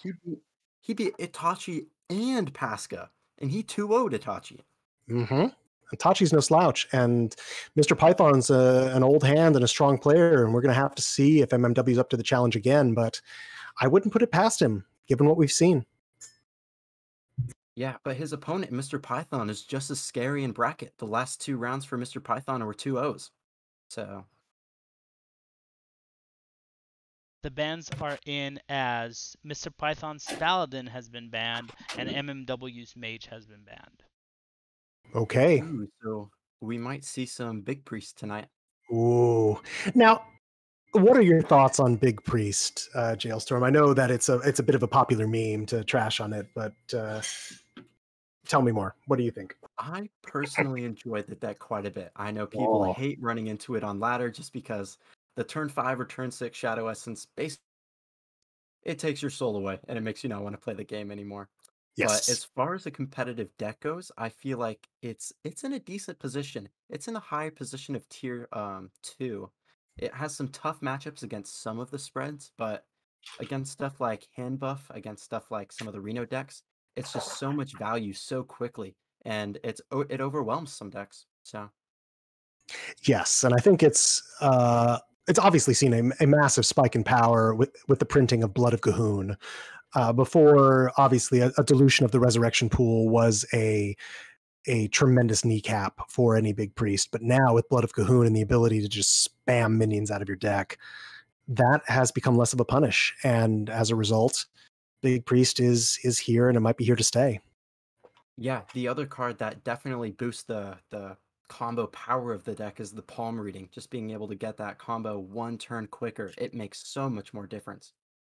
I mean, my dear friend and fellow Tempestorm writer concerned mom will just hate me to say this, but Barnes who? I think Big Priest players in this day and age do not miss Mr. Barnes. It's just faster and stronger without him now. Yeah, I think Barnes was a little bit suboptimal in the fact that you would sometimes resurrect it and it's not the best res target. I definitely like this consistency of it a lot more. I mean, Yes. most times when you play Shadow Essence, you get Vargoth or the Blood of Cahoon, which spawns another 5/5. So Just so. yeah, And I think that's exactly right. As the power level of the format has gone up, this has needed to rise with it, and thus here we are. Although Mr. Python's list is an interesting divergence from what's typical. A throwback to days past, he runs one copy of Obsidian Statue. We'll see if it comes into play. yeah, I think that's actually great. You either see with decks that have that 6th minion, it's either that Ziliax or that Obsidian Statue. Yes. It's just a little bit of extra help against the aggro, just because sometimes Blood of Cahoon is not enough in that 1 turn against aggro. The Obsidian Statue's lifesteal just makes up a lot more difference. I absolutely agree, and I think it's perfectly viable tech. We'll see how it works here in this matchup against MMW. Yeah, so they're Looks like getting into game 1. Let's spectate. let's freaking do it. All right, loading it in on my client. Oh, it's game 1 Big Priest against the Odd Oh, Paladin. this is going to be tricky. MMW's got to get off to a fast start, or he's just going to get swamped. Yeah, no matter what, the game will probably end by turn 6. So Oh, and we see that copy of Shadow Essence in Mr. Python's hand. That's where he wants to go. Can he get there in time? Oh, but he ditches it. Ooh, thinks this maybe isn't fast enough. Goes for a copy of Thrive in the Shadows instead. Oh, I disagree with that wholeheartedly. You got to keep that. I think you gotta keep the Shadow Essence. It's your win, Con. We'll see. He might think he can run MMW out of resources and then just get to it no matter what. Well, the only thing that Mr. Python would be tossing that for is some alternate removal just because he doesn't feel confident in those first 2 turns he has to deal with the 1/1s. Um, but I mean, the way Just you win against Odd Paladin is by sticking that Shadow Essence. So, yep. Shadow Essence into a Resurrect effect and call it good. yeah. Turn 1 Righteous Cause. What do you think? It's definitely worse off the coin, but against Big Priest, I feel like it might be solid. I think you just... Ooh, he's going to opt to go for early damage instead with Lost in the Jungle. I think he sees his Warhorse Trainer. Maybe he thinks he can spread wide and push quick damage. I'm not sure I agree with it, but it may yet pay dividends. Yeah, we'll have to see. Mm-hmm. Ooh, that Knight of Anointment is such a good pickup. Kind of like, at this point, you have to kind of dare them to have the broad spectrum removal, so you coin in a muster and hope for the best. It's kind of rough for the Paladin. The next turn, and then you just Christology, develop all your anointments, and then turn 5 you can just Conviction, and that'll be it. Yeah. Looking at Mr. Python's list here, he runs 1 copy of Breath of the Infinite and only 1 copy of Spirit Lash, so maybe that's what MMW is seeing. He runs less low to the ground removal than the typical Big Priest. Maybe he thinks he can take advantage of that fact. Well, he opted to hero power, not muster for battle, so he's definitely saving the muster for battle as a little bit of a reload if Mr. Python does have the clear. I'm praying for the coin quartermaster. Yeah, coin quartermaster would be very tough to deal with the following turn from MMW, but this Warhorse Trainer pushing 8 is just as powerful. Wow, okay. I don't want to... Am I looking at this correctly? Looking at MMW's Odd Paladin list here, I actually do not see a quartermaster. Which... He's got 2 Blessing of Authorities, 1 Stand Against Darkness, and no quartermasters. That can't be right, can it? I mean, it's obviously what it is. But, okay. That seems both atypical and disadvantageous. So we'll see if the punish is there. Obviously hasn't been there yet. He's still here. Yeah, because he's a new player, it's so difficult to say. Definitely after this match, I want to talk to him about it and gain a little bit more insight into that decision, because I think Quartermaster's, one of the stronger finishing cards of the deck. I mean, he could be going for just like a full zoo build. Good replacement. Yeah, just like full low to the ground and just swarm with tokens. Obviously, I don't agree with it, but it's an interesting choice. We'll see. It could just run him out of the gate here. Knight of Anointment into a Conviction is a lot of damage. Yeah, I think you probably save the Conviction just for extra value the next turn. I'm fine with Righteous Causing into Knight. And since you have no Quartermaster, I guess it's fine to play the Tour Guide as well. Yeah, at this point, we don't really care as much of protecting board space for the Quartermaster, so I think you just get him. I mean, he's pushing from Mr. 11 damage. Yeah. Sorry, go ahead. No, you got it. From Mr. Python here, I mean, if he kept that Shadow Essence the turn 1, he would be able to play it this next turn. Fortunately, he found a copy of Holy Nova, which is basically going to save his bacon right here. Yeah, absolutely. Like, without this Holy Nova, he's just dead. So he's got to rip it, and that's it. Holy Nova heal face. Yeah.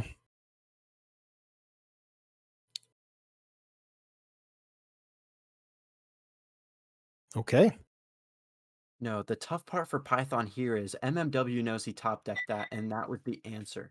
And he didn't have answers to the previous 1/1s. So MMW knows Python's pretty much out of removal in this position, and he's got the quest that he can finish this turn. I have a thought. We Go would ahead. have seen Shadow Essence already, maybe. What if? I was going to say, what if we just attack face with a 3 and then slap Blessing of Authority onto it and present lethal? I guess this also presents lethal. This also presents lethal, probably in a better way, but I like big horsies. You could always play the Blessing of Authority and trade into the Shadow Essence Yeah, target this anyway. this So. this is much better, but I just like big boys. Let's go.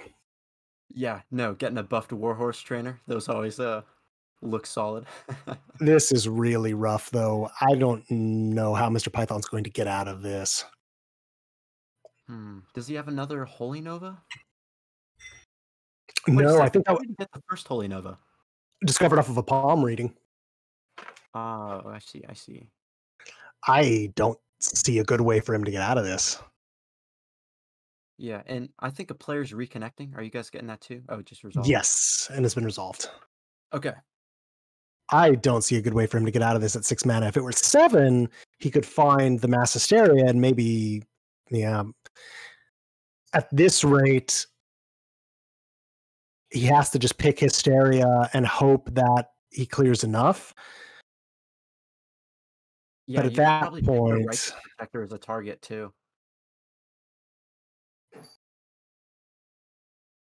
chooses the Warhorse Trainer. We'll see what dies. Not enough. Mr. Python concedes. Yeah, tough game one for the Big Priest there. The Quartermasterless Odd Paladin sticks out the win. Yeah, surprisingly. Huh. So Mr. Python is down to his Secret Mage. Seems like And a pretty... MMW. Sorry, go ahead. No, I was just saying MMW is back on his Odd Paladin, but what are your thoughts on the matchup there? Well, he does have 2 of the Arcane Flak Mage, and that's definitely the biggest card for Secret Rogue in this matchup, other than Flame Ward, of course, but you can't get that reliably. No, only one copy of Flame Ward for Mr. Python here in his Secret Mage. Looks like a fairly typical Secret Mage otherwise. One copy of Ice Block, which is, sort of a flex spot. One Occult Conjurer. We shall see. Mm-hmm. What do you think about the that Jaina portrait? I like that a lot. I like it. I use Khadgar, so I'm kind of stuck with that. Which one did you take for the latest choice that we had to make?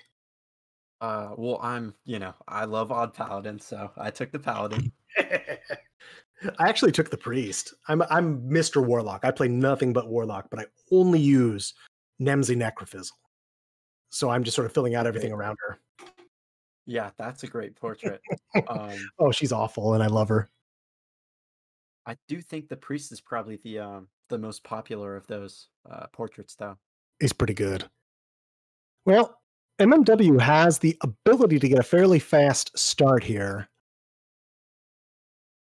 On the other side, is the dream. Yes. On the other side, Mr. Python has the ability to do the Cabal Lackey into Rig Flare game. The problem is MMW can now deny it turn after turn with his tokens, which is, I imagine, what he'll want to do. Trade, push the button, call it good. Yeah, I think so too. I'm trying to determine if you want to get that secret out of the way, just to play around a potential valet, but I think he want to deny resources. He could rip the Christology here. I kind of like playing Christology here. It thins his deck significantly, which is kind of important. Just push the button. All right. Fair play. Fun too. Button's pretty much just as fun. Yeah. And now, oh, okay. Well, there is a Python there. Yeah, rips out the Mad Scientist. Could be Counterspell. What does he want to test with? Does he choose the Christology or does he choose the Lost in the Jungle to go first? Well, I think trading against this Scientist is just so tough too, because the Scientist could pull Flame Ward, and that could set you back quite a ways. Quite a bit. opts for the Christology, finds Knight of Anointment and the animated broomstick. Now has some choices about whether he wants to trade, push face, etc. Yeah, these are definitely some tough decisions. Especially the order in which you play the cards is very important because Mad Scientist is there. Pushes all face. Wow. Just send it. And he knows that Mr. Python has an ice block, but there is no healing in this deck. So if he can pop the block and be in a decent position, what is Mr. Python going to do? Ooh, I don't know if I'd ping the minion there. Ooh. I might ping the scientist.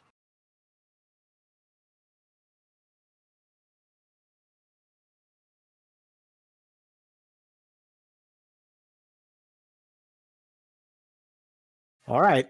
MMW is on 4 mana, finds the Righteous Protector off at the top of his deck.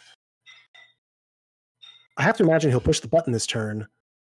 I mean, it's sort of the odd paladin MO. He could also opt for... I mean, this is tricky. Maybe he wants to start checking for that Flame Ward and then redevelop into it. I mean, not into it, but after it is procced. Secrets, I think that's probably what he's going to go for. Explosive, there's the ward. And now he can redevelop safely because that's the only ward in the deck.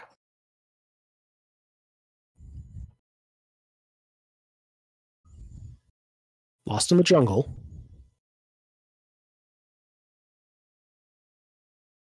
Do you muster here, or do you hero power in 1-drop? I think if I'm him, I play the muster and send the little attack face to deny the Rigged Fair Game. And there it is. Well, Rigged Fair Game was already... had there been one sent face already? I apologize, I had missed that. But yeah, no, I probably would have played muster there anyways, and hit face anyways, just because it's probably the right just thing to do. Just the most damage. Yeah, and wow, muster for battle, so much reload. I think we just played Lothraxian here. It'll take away the explosive and just deal with the rest of it, and now we have Silverhand recruits that are Divine Shield. I mean, we're ahead at this. You just push it all face, right? I think so. I don't see a reason to trade at this point. You are ahead. Make him trade, especially if you're denying Rigged Fair Game. I think that's correct. Yeah.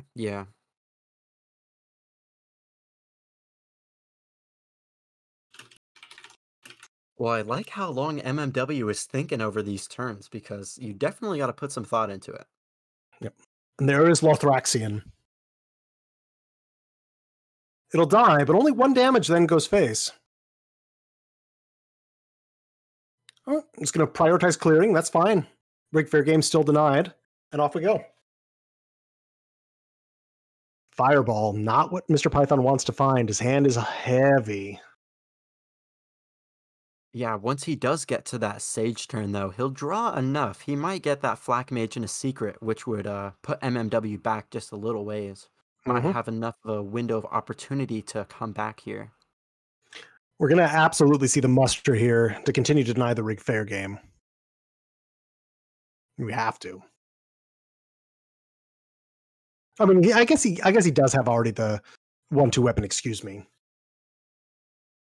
Yeah, no, he definitely ships the weapon to face, though. You're right on that. Yeah. I apologize, though. For some reason, I thought he didn't have the weapon anymore. You're totally fine. He can clean that up pretty nicely, though. So this is tough for Mr. Python.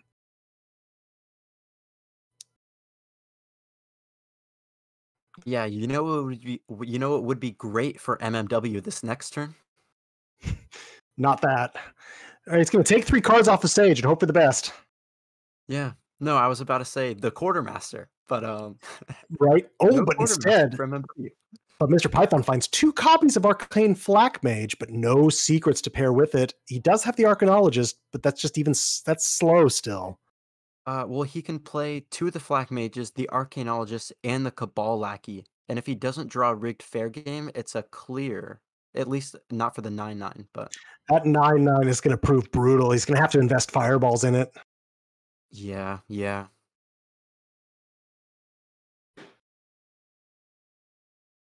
Yeah, and MMW very smart, keeping the broom in hand, not just throwing that down. The broom is what you need to come back after the Flak Mage turn. So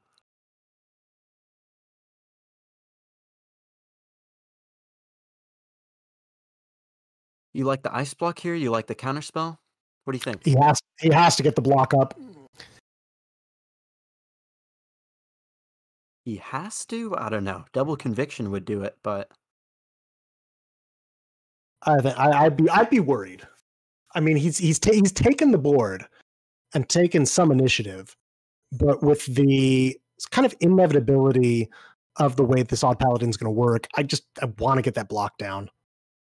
fair, fair.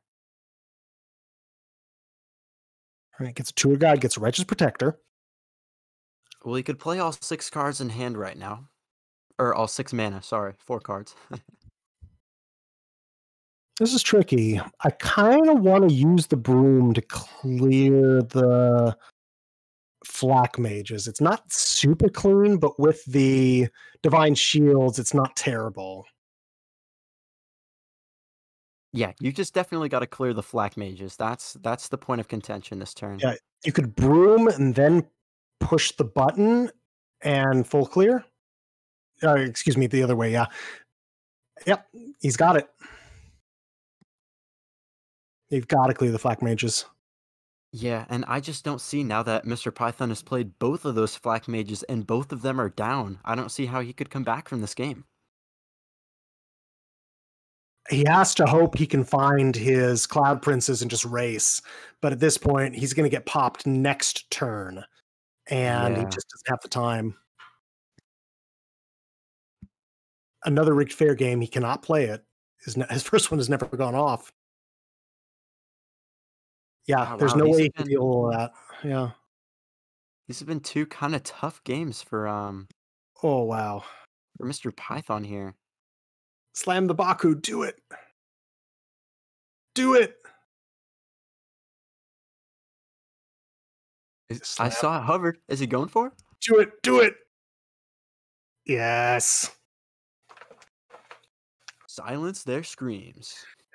And that's going to be it. MMW will take the series over Mr. Python 2-0. Yeah, and I've got to say, that's a pretty confident 2-0. I mean, his experience with Odd Paladin definitely shows. Hey, who needs Quartermaster? This guy is just farming people with a Quartermasterless Odd Paladin. My God. That is atypical and amazing. Yeah, no, I'm definitely impressed.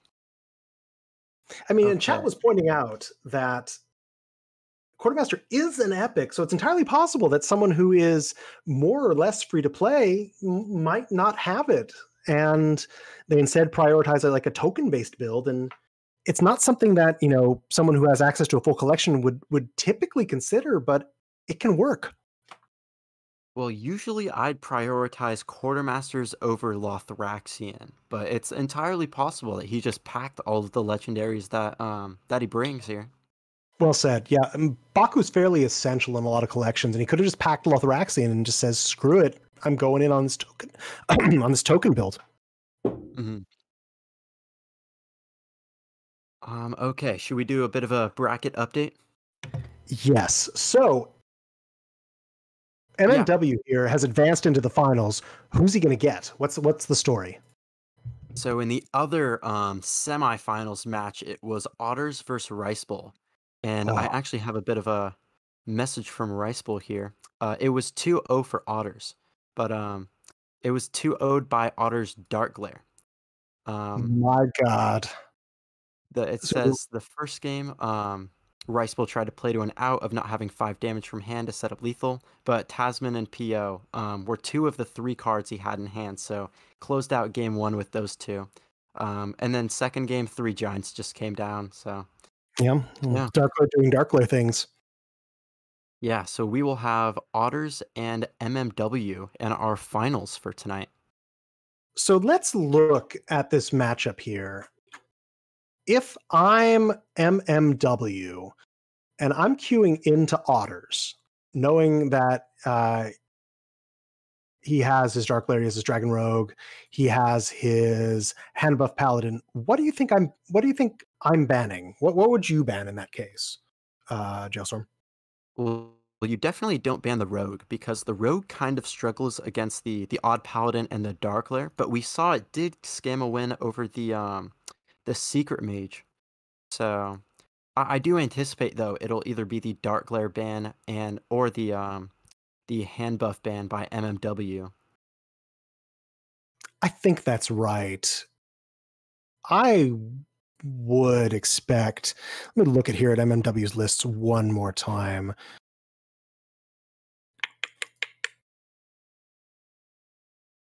I might just ban the dark glare and just say screw it, otters. You know, bring your dragon rogue, bring your hand buff. What do you got? But then again, I don't know. Hand buff is just I so disagree good. actually. I'm Yeah, looking at these matchups a little more, and I think the hand yeah. buff just beats the odd paladin, and I think that's the reason why you ban it. Otter's list is interesting too. It has a copy of Ricker Flame Burn Bristle to farm aggro. So you know what? I think you actually might be right here. And it was 2 copies of Bluegill Warrior. Oh my goodness. Yeah, no, especially for odd paladin, quartermaster actually matters a lot in that matchup. Just being able Yeah. to buff the 1/1s past the point where they die to all the cheap stuff from Yes. hand buff. So that hand buff is getting banned like 12 times out of 10, right? I would anticipate that, yes. What about the other way? If I'm Otters and I'm looking at MMW's lineup here of the Secret Mage, of the Odd Paladin, of the Dark Lair Warlock, what am I banning? Oh, it's 100% Dark Lair. Dark Lair is the strongest of the 3 by far. Excellent. Yep, no, I agree. I absolutely agree. And especially given what we have seen, like, I mean, even though he's had success with it, I still am sus of a quartermasterless odd paladin. I just have to be. It's in my bones. But MMW is showing us that he can win with it. So prove us wrong, dude. Continue proving. Yeah, no, I'm just as surprised as you are with the performance of the odd paladin without the quartermaster. All right. Let's see here. Are they going to be getting ready to fight? Hanging out main menu. Okay, looks like we have a second here. But Do this we is our have bans finals. in yet? Trying to see if we have bans in. Round 4, best of 3. Not yet, at least in how I'm looking at the bracket. Do you see anything different, Lotus or Jailstorm, for I you? do not. No. If we just Okay. got a second here to talk about something. The Please. other 2 players that lost in the semifinals were my teammates, Rice Bowl and Mr. Python. I thought, Oh, maybe one of them would sneak into the finals here. You got a good chance, but both of them got eliminated the semifinals. A little bit sad about that. sad, but the semis is still pretty good. It means they won 2 rounds and made a decent headway into this tournament. Now, I don't think there's a third place match. Maybe we can force them to fight each other for our love and see who's the bronze medalist. That would But be funny. I could message him and see if we could get that. yeah. I don't think they have anything to be ashamed about. Getting through 2 rounds and then falling in a semifinals of a tournament like this is a strong accomplishment. These guys are great players.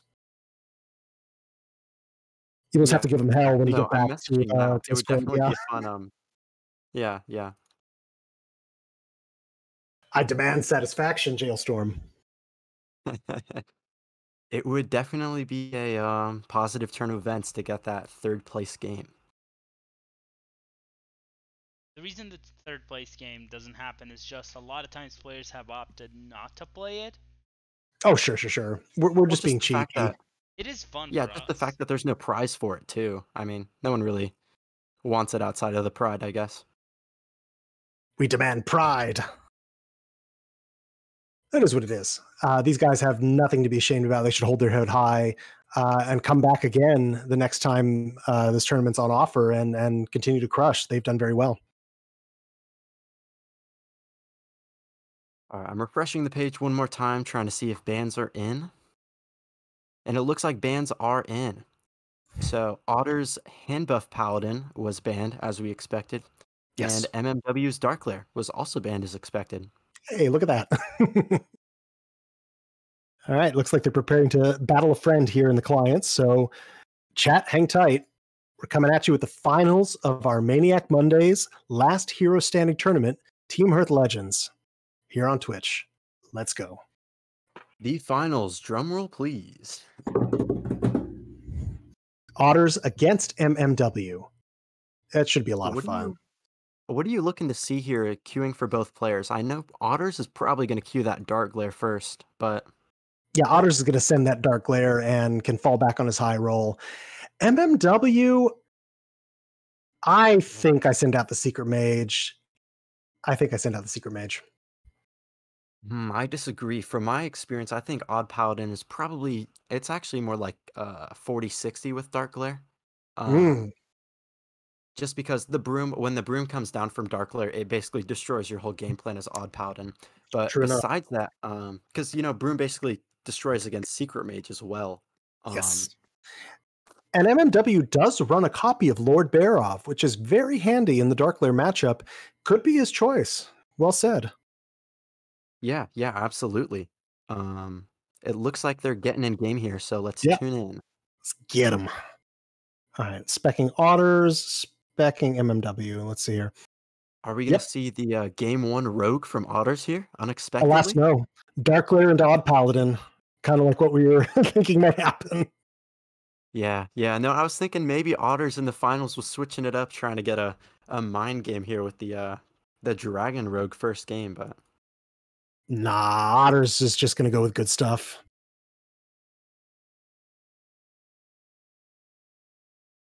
MMW with the strong turn 1 play. I think Righteous Cause is your best turn 1 against Dark Glare. 100%. Getting that online is just crucial. All right, let's see here. The broom, 2 brooms in hand for Otters. Ugh, that's so tough for MMW. Yes, but MMW does have his Barov. So maybe he can piece this together. Yeah, well, I mean, besides that, MMW is going to finish his quest this turn, so... Correct. Has a big old board of 2/2s, which isn't insignificant. I mean, his game plan here has got to be just put pressure on Otters and hope that Otters can't respond. Yeah, the thing about the Righteous Cause quest that's so impactful against the Dark Glare Warlock is some of the minions like Tour Guide Broomstick, they only have 1 HP. And against the 1 HP Silverhand Knights, that's very effective. But 2 health just makes a bit of a too complicated differential. MMW finds the Crystology off the top, allows him to get a Righteous Protector in hand, which could prove critical to defend the board. Also finds a Knight of Anointment to cycle through his deck. Yeah, so he's got a couple options here.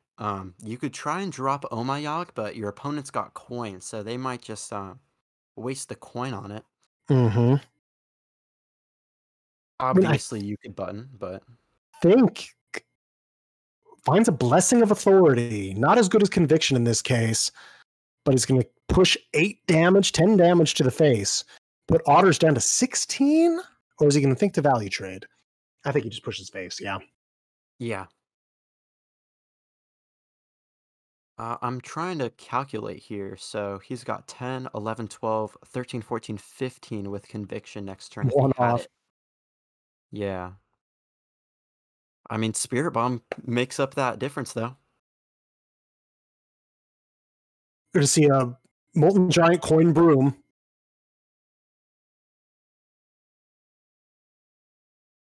Man, this is tough here. I think top deck Conviction or Knight of Anointment does it here, right? Puts it very close, yes. A broom off the top.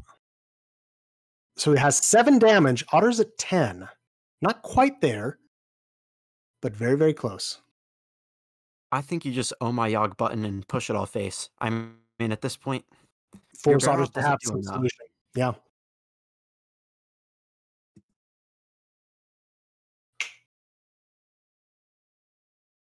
Yeah, without Dark Glare, those broom turns are just so much less impactful. Yeah, he's just shipping it. Otters is at 3. Backfire is unplayable. Keep in mind, any spell here can potentially kill Otters, too. Oh, Otter's going to test with the Raised Dead, knowing that it's only Omayog, so it will not go off. Another raised dead, perhaps? Nope. Sacrificial Pact, which is ineffective. GD Ankle Biter. GD Ankle Biter is nice with the second broom. I don't think it's Yeah. a full clear, but I think it gets him there out of the lethal range this turn. He absolutely has to play it, yeah. Otter's hanging on for grim death. Conviction is still lethal here. Conviction is still lethal here. Are we just going to see the Lord Baroff come out?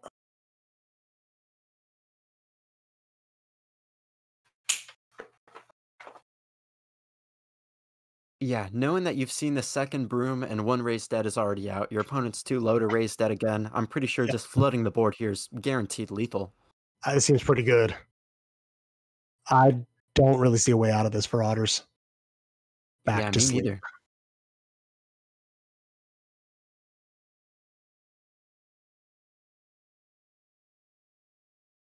It allows him to backfire. To what end, though? Yeah, he's not going to get another broomstick or giants that he could throw down, and that's kind of what he'd need is another broomstick here, but... Otters is quickly out, down 0-1. It's going to have to rely on his Dragon Rogue to get him across the finish line today. MMW's Odd Paladin carries through. Yeah, MMW putting in some more work with that Odd Paladin. I mean, he might just be demonstrating that Quartermaster is not the best card to put in your deck. Hey, who needs it? You're dying before turn whatever 5. Screw it. We're just going to get him. Yeah, and no, it is important to say though. Sorry, go ahead. No, you're good. It is important to say we have not seen that card stand for dark or stand against darkness yet, and that's what he put instead of it. So it is what it is. Full mulligan from Otters. Let's see what he gets. He's on the coin, so he's got a bit of advantage in this matchup.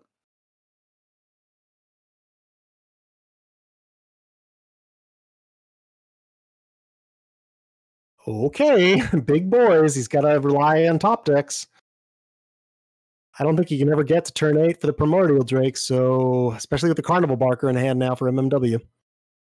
Uh-oh. Yeah, do you save that tour guide to play with the Carnival Barker? It's just so awkward with the turn that you have this turn. I think you just spread. Yeah. Yeah.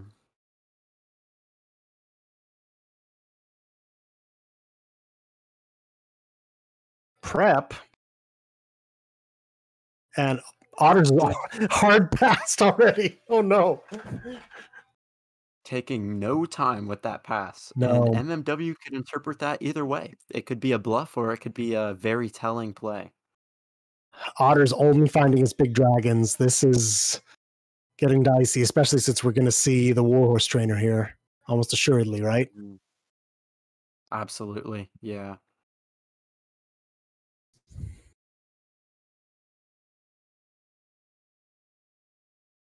Thinking about it, though, I think it's definitely the right play. I mean, it's your best turn 3 play across the board. I think so, yeah.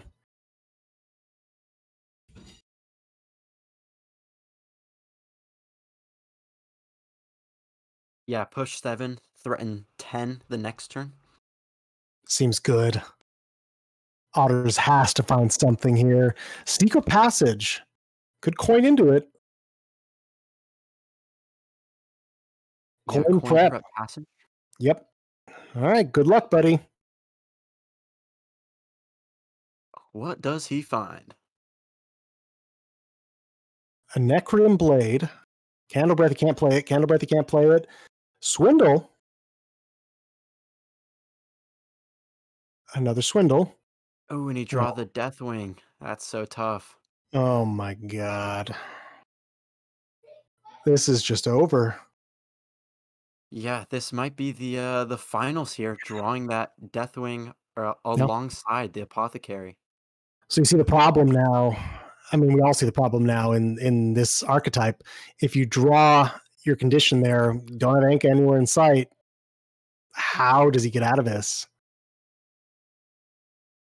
Yeah, and MMW is basically just setting up for lethal next turn, and Otters really has no comeback cards turn 4 or Nope. even on 5 with the coin if he had it to turn this around. This is just over. I don't think there's any card in Otters' deck that gets him out of this.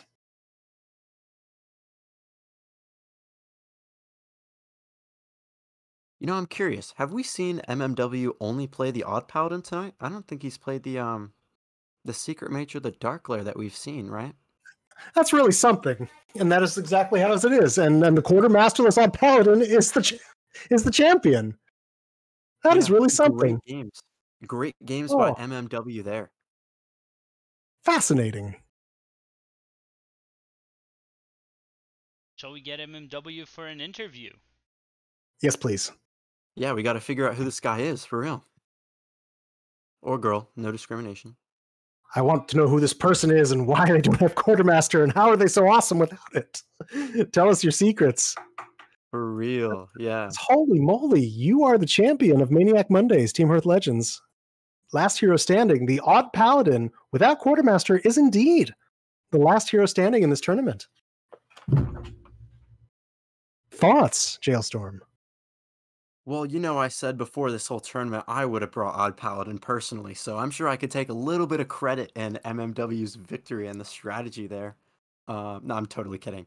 But, no, but you did say specifically that it was one of the decks that you thought could perform well in this tournament. What about Odd Paladin do you think allowed it to perform as well as it did, Quartermaster or no? It's just the early game plan. I mean, Odd Paladin is basically the only deck right now outside of Pirate Warrior that seeks to, from turn 1, just flood the board and keep the board pressure up, basically. And a lot of decks like Dark Glare, APM Mage, even Hand Buff sometimes just folds to the big boards that you develop. So, I mean, it seems like that's exactly what MMW did here in these matches. Even before a Quartermaster turn would come online, they had massive boards buffed by Warhorse Trainer, buffed by Righteous Cause, and were just shipping damage face indiscriminately to the point where like Quartermaster almost was superfluous. Not that you wouldn't ideally have it in the list, but in this case, it just shows the power of the archetype. Odd Paladin in the hands of a good player. Let's get him. I see his icon here is Silas Darkmoon. Let's go. Well, hello. Congratulations, MMW. Yeah, great job. Yeah, I was not expecting to make it that far in this one. The last time I played Wild was for the Octathlon. Well, you are the last player standing, my friend, and your Quartermasterless Odd Paladin has been the marvel of this little mini tournament. Tell us a little bit about your thoughts about the decks you chose to bring. So the Quartermaster decision was just a budget thing. Just need the dust for standard. Stand Against Darkness maybe wasn't the best choice for a replacement, but I don't think I ever drew it, so it didn't really matter. No, you were shipping damage so fast that Quartermaster was almost superfluous, and it was hilarious because it's so standard inclusion, but you made him look like an afterthought. Congratulations with that. Yeah, thank you. It worried me not having it because, like you said, it's usually a really big deal. Yeah, fully agreed. I mean, especially against some of the games that and the matchups that you faced today, I feel like Quartermaster could have helped, but from your gameplay and what we saw, I mean, you didn't even need it. You just kept going with the flood board game plan, and I mean, that worked. I mean, I do have a question for you. How many games did you not play Odd Paladin this tournament? Yeah, it was almost all Odd Paladin. There was some Mage at the beginning and some like Warlock in the middle, but I don't remember exactly. But I think in those last two like matches, it was mostly Paladin. Yeah, no, fully respect that. I mean, and you chose to go Odd Paladin game 1 for most of those series. Was that just your confidence in the deck, or you felt good with those matchups? What do you think? So LHS is kind of weird because like when it's the 3 decks with one ban, like the first game just decides every matchup. So I was just kind of looking at a matrix and trying to figure out if I queue this first, this game has to happen. It was mostly like if I queue the other deck and lose, then I'm often in big trouble. Mm-hmm. Got it. So it was a bit more of a like matchup win rates and just the fact you didn't want to get down to the other deck, or lose with the other deck and get down to Odd Paladin as your last one. Is that correct? Yeah, and the Warlock Ring was, I guess it's a good deck, but it was mostly a comfort pick. I got to Legend way back in like last August when Dark Lair Warlock was looking a little bit different, but it works largely the same, and I don't have a lot of practice with other wild decks, so it was nice to bring. I did throw that one game though when I was against the Priest, I think. I went for the combo and they still had 2 health, and I roped out the previous turn and could have played a Librarian, and that would have been enough to deal 2 and kill them. Well, it seems like that didn't hinder you too much, and that your play stayed fairly consistent throughout. Tell us a little more about yourself, your experience with LHS, with the sort of stuff you like to play here in Hearthstone. Tell the people about yourself. Yeah, I've heard a lot of we don't know a lot about MMW. It always amuses me. Yeah, I started playing back when Ungoro came out around that time. Just casually playing. Now I'm on the Wash U team. Just started playing competitively in like August, September. Hell yeah! First LHS match was actually this past weekend, subbing for Ufric. So this is only my second LHS experience, but I've been doing TESPA, or I guess it's HCC now, and I did THL Pro for the first time last season, and I'm doing that again this season. So yeah, I'm really enjoying it. That's absolutely fantastic. WashU, do you mean in Washington State or the one in St. Louis? In St. Louis, Washington University in St. Louis, working with Heat Shock and Ufric and Valdez. That's freaking fantastic. I know that a lot of very talented people have come out of the collegiate ranks lately, especially here in Wild, and we're super happy to have your participation. Yeah, absolutely. Yeah, it was a lot of fun. Thank you. Yeah, I mean, I know you said you're in the Pro Series, but I mean, definitely on today's stream and today's tournament, you kind of made a name for yourself with the Odd Paladin, so you got to take a bit of pride in that. Yeah, it was a lot of fun. I'd like to get into Wild, maybe actually get up the dust to craft those quartermasters and see if I can hit Legend and maybe do Wild Series sometime. Hey, maybe you don't even need them. I was going to say, given how you've performed and given your record in the past, I feel fairly confident that quartermaster or no, you would do extremely well on the Wild ladder and in any Wild series. You seem like a freaking fantastic player. Thank you. It's thanks a lot to the help of the Wash U team. They really brought me up from being a casual player who didn't understand that decks had different win rates against each other to someone who could actually compete. Well, that's exactly. We all start somewhere, and perhaps that's a question that I would like to ask then. Like, if you would like to tell people, like, how would you advise others to sort of, how would they take the next step in being better competitive players, or if they want to like take the first step into competitive Hearthstone? How did you do it? What would you recommend others do?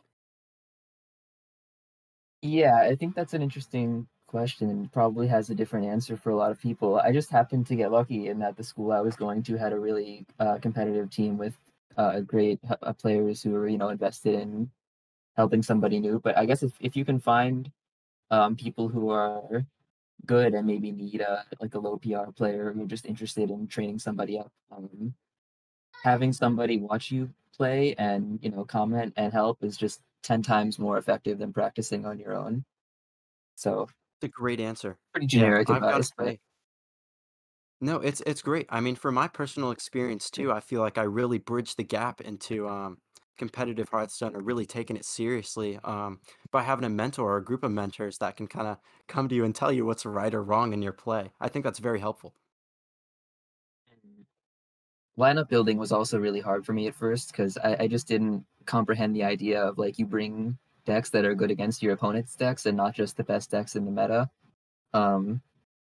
So having people to help with that is also really nice. Yeah, absolutely. No, and LHS is kind of a tough format to bring deck lists for, just because of the variance within that first game and the rest of the matchups that ensue. Yeah.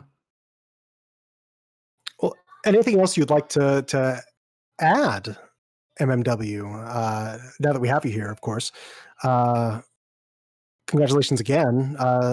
Anything else you'd like to add? Yeah. Yeah, any shout outs, anyone you want to thank, anything you would like to say? I mean, again, big shout out to the WashU team, Hichaku, Frick Valdez, everyone else. Thank you guys for hosting this, and GG's to everyone I played today. And yeah, thanks for having me on for the interview. This was fun. Hell yeah, buddy. Hey, Congratulations. thanks for playing today. I mean, I know you were kind of one of the I think you were the 21st player to join.